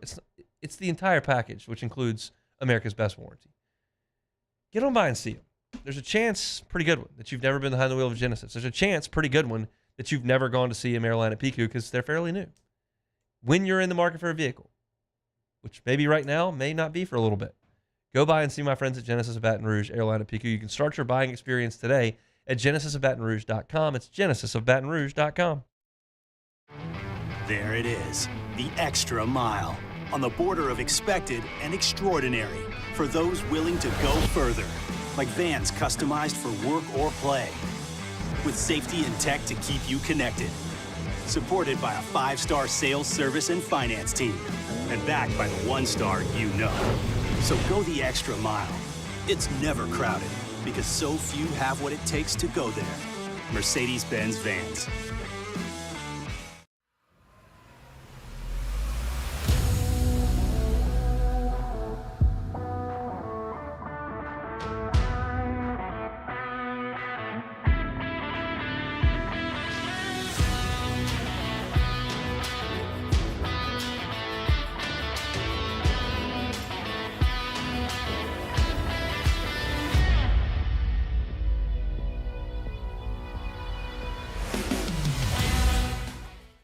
Breck teamed up to reimagine your parks, and you imagined big. With your help, we went to work, creating 12 beautiful community parks across the parish. A family-sized water park, miles and miles of trails, and parks just for your dogs. There are more places to splash, to explore, to run wild, and even soar. You imagined, we delivered. Gold. Breck, your #1 park system in the nation. At Bayou Automotive, we believe in a sales process that puts you first. We want you to experience an easy purchase with clear pricing and great service. Let Bayou Ford and Bayou Chrysler Dodge Jeep Ram be your trusted partners in finding your perfect vehicle. The crew at Bayou Automotive is going to do right by you. Men, age is just a number.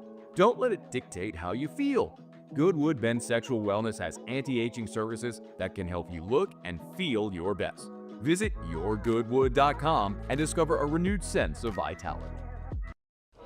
These ice cubes could have been a thankless bed for an all-you-can-eat salad bar. But instead, they cradle and cool the crisp, refreshing Dos Equis. Nicely done, ice cubes. Today, we are shaping tomorrow. We are researching how extreme stress impacts the immune system, from trauma victims to athletes and even astronauts. Our work is leading the way in sepsis treatment, saving countless lives. We're unlocking the mind with music in exciting new ways. Our Lady of the Lake Health and LSU are improving the health of our state. That's the impact of champions. Imagine the impact we'll have on the future. Together, we roar. At Sunshine, we know what you see when you look at your land.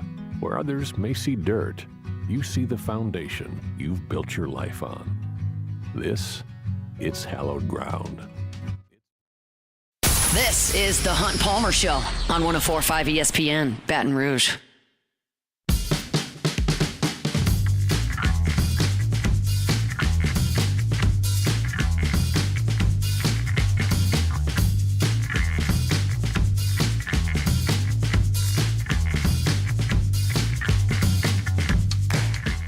ESPN Baton Rouge and Citizens Bank and Trust want to make things a little easier on your budget by making your groceries for an entire year. And even if you don't win the grand prize, we'll also be awarding second chance prizes of $250 gift cards to High Neighbor Supermarkets. It's the free groceries for a year sweepstakes powered by Citizens Bank and Trust and High Neighbor and 104.5 ESPN Baton Rouge. Register now at 1045ESPN.com. Free groceries for a year? Is that what you just said? Yes. I mean, that's a game changer. Very much so. My wife despises going to the grocery store. Yeah, I don't really love it either. I love it. Really? Got all these options. I feel like I'm in control of what I'm cooking. I like to cook. I'm not even good at it, but I like to do it. I like setting up the week. Yeah. I don't know. I don't hate it, but it's not my one of my favorite activities. I feel like I just have so many options. I mean, you do. But then it also makes it hard because you go in with a list, and sometimes you end up leaving with a lot of stuff you didn't have on your list. Yeah, I don't do that. Like, I'm remarkably efficient in shopping stuff. Okay. Alyssa goes into a place, she can't get out. Yeah. She took Myers into the bookstore on Saturday afternoon. I was in the car with Keller. I would have been out of there in 4.5 minutes. It was half an hour. You get out of there. There's no reason to be in there that long. We don't have to look at everything. You go in there, get what you need, you get out of there. Yeah. I can do a grocery store run in 11 minutes. Okay. Alyssa, 40. There's just no need for that. That's 30 minutes that's a lot. I mean, yeah, especially because it's not like Mars is going to go in there and really. The issue with Alyssa in the grocery store is oftentimes that she feels as though the next meal is her last supper. No, it's just, if it sucks, we'll do something better the next night. Yeah, it's okay. I don't put a lot of emphasis on what it's going to be, and if it's going to be just, and is this a little bit better? Would that be better? Or is there a better option than this? I don't care. You get it, you go home. Yeah, that's I'm usually not. I usually don't have a problem with, like, if we have a list and we're going in the grocery store, like it's going to be fine. Like I'm not going to see it much. The thing is, though, is like there's a specific store we like to go to a lot, and they usually have a lot of stuff like on clearance. And my wife really likes to dig through all that stuff and find what's going on there. But it's been really, there's been a lot of good. Like one time we found they had flea. This is really stupid, but they had flea and tick medicine for cats. They had like a bunch of them, like with like 7, and those things are pretty expensive usually. And they had like 7 or 8 boxes, and we just bought them all because they were all on clearance. I mean, that's get the cats squared away for a couple of years. Here's a disagreement we had today. She found a restaurant it'll remain nameless in Baton Rouge, that does $4 kids meals on a certain day. Oh, I think I know which restaurant It doesn't matter. We're not going to get into that. Okay, that's fine. okay. Yeah. But I just said a kids meal's like $11. Okay. Yeah. So we're saving $7. Yeah. While the two of us go spend, and I probably drink the normal amount, drink an alcoholic drink of some sort or whatever, and then we're going to end up way on the losing end of that, trying to save $7 on a kid's meal when I have a bajillion frozen chicken nuggets that we've already paid for. And he at will the house. eat those with and a that's what plum. he's going to eat at the free kids meal anyway. Yeah, that's true. So it's just like that's not going to be a win for us. It's just a good excuse to go somewhere. You know, and you got to go get out of the house every once in a while. But I think she was like, I mean, that's like saving like $7. Like $7. I was like, I think we're going to overspend beyond the $7. It's $7 going to end up being the tip on whatever we buy on top of that. The way you really save, and Maddie did this. Her and her friends would go to a restaurant that had kids meals for like $4 on a certain day. I don't know if it's the same one, but they would go and they would all get the kids meal, like because they didn't eat that much. You know, so they would just get the meal. So they were really saving a lot of money because they weren't even getting anything else. The all-time cheapskate move of all time. We got to take it or leave it after this. My college roommate. We used to go to Brightside Bar and Grill, which I think is not there anymore. It's still there. It's still there on Burbank. Did they do? It was on Lee. Oh, the only. Oh no, Brightside. yeah, no, it's not. Yeah, it's not open anymore. And they did dollar burgers that were like sliders on Tuesday. Oh wow! But if you got cheese on them, it was an extra 50 cents. So it was $1.50. He brought cheese. He brought Kraft singles. Oh my god! All time. But it's not going to be melted. No. Oh, but he was saving. No. I mean, what was he going to eat? Like 6 sliders. Yeah, so he saved like $3. There you go. All right, take it or leave it. Take it or leave it. Take it or leave it. Presented to you by Flight by Yingling, the next generation of light beer, crafted by America's oldest brewery. Today's hottest stories in sports, news, and sometimes even Hunt's life. The question is, will he take them or leave them?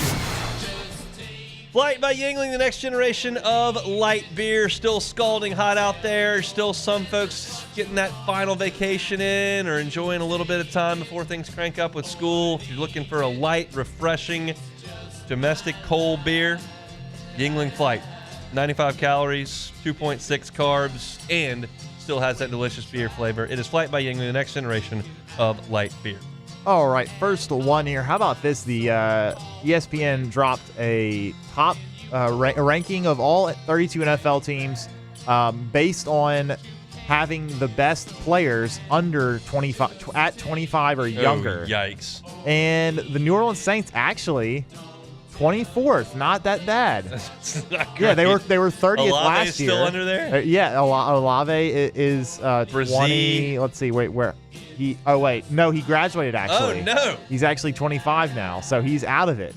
Well, they got Fuaga, Banks. They got Brian Brzee, Kool-Aid McKinstry, Isaiah Foskey, which is interesting to put him. Yeah, he says the rest of the young talent on defense is depth, including edge rusher Isaiah Foskey and Jonas Sanker, 22 years old as well. But the Saints at 24, take it or leave it. I'm going to leave that. Leave it alone. We're tossing Sanker and Foskey and some of those guys in there that haven't really contributed in a meaningful way on Sundays. And also, of course, counting Spencer Rattler and Tyler Shuck, who hasn't even played it down yet. I don't know about all that. So. Well, actually, Shuck's 26, so he doesn't count either. Yeah, I'm not sure what, but anyways. All right, next one. Luka Doncic, of course, signed an extension with the Lakers over the weekend, and to celebrate, went to the Sphere, saw the Backstreet Boys in concert. Luka and Alyssa have something in common. Take it or leave it. I'll take that. I just feel like Luka could handle the $50 cocktails better than Alyssa did. Probably so. Yeah, probably so. He got to go backstage, too. For those that are going, no, if you buy it in a souvenir cup and it's a double well, that's a 50 spot. That's a Sphere. Luka can buy a lot of those. He could. I don't know how many my wife had. I think it was contained to one. But I would hope. I don't know. I could not fathom spending $100 on 2 drinks. I mean, even though you could do it easily, but I get your point with 2 drinks, but I would definitely spend $100 on beer if I went to a Cubs game right now. No, well, I'll tell you, I in my effort in vain, of course, to do the 999 challenge, I had 6 beers, and it was only. I mean, I say that's only. That's like $70. It was about 50, I think, or 60. It wasn't terrible. Okay. Well, it can be done. You know, you can have a reasonable amount of beers for under $60.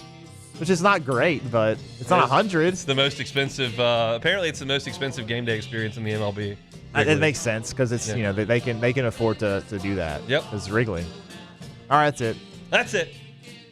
Busy show today. That's a fast-moving 2 hours there. A lot of LSU football talk. Spent an hour and a half on LSU football. Spent 15 minutes on the Saints quarterback spot. We'll do more Saints tomorrow as they get ready to go out to Southern California, and we'll certainly hit on LSU as well. If you missed any of our content, Hunt Palmer Show, wherever you find your sound. Saints content, Hunt on Saints. LSU content, Hunt on LSU. That'll do it for me. Go get some Otter Locks up on LouisianaSports.net. Matt's going to drive you home on After Further View. We're back tomorrow. Same time, same place for a Tuesday edition. The Hunt Palmer Show. The Hunt Palmer Show. Vans customized for work or play. With safety and tech to keep you connected. Supported by a 5-star sales, service, and finance team. And backed by the 1-star you know. So go the extra mile. It's never crowded because so few have what it takes to go there. Mercedes-Benz Vans.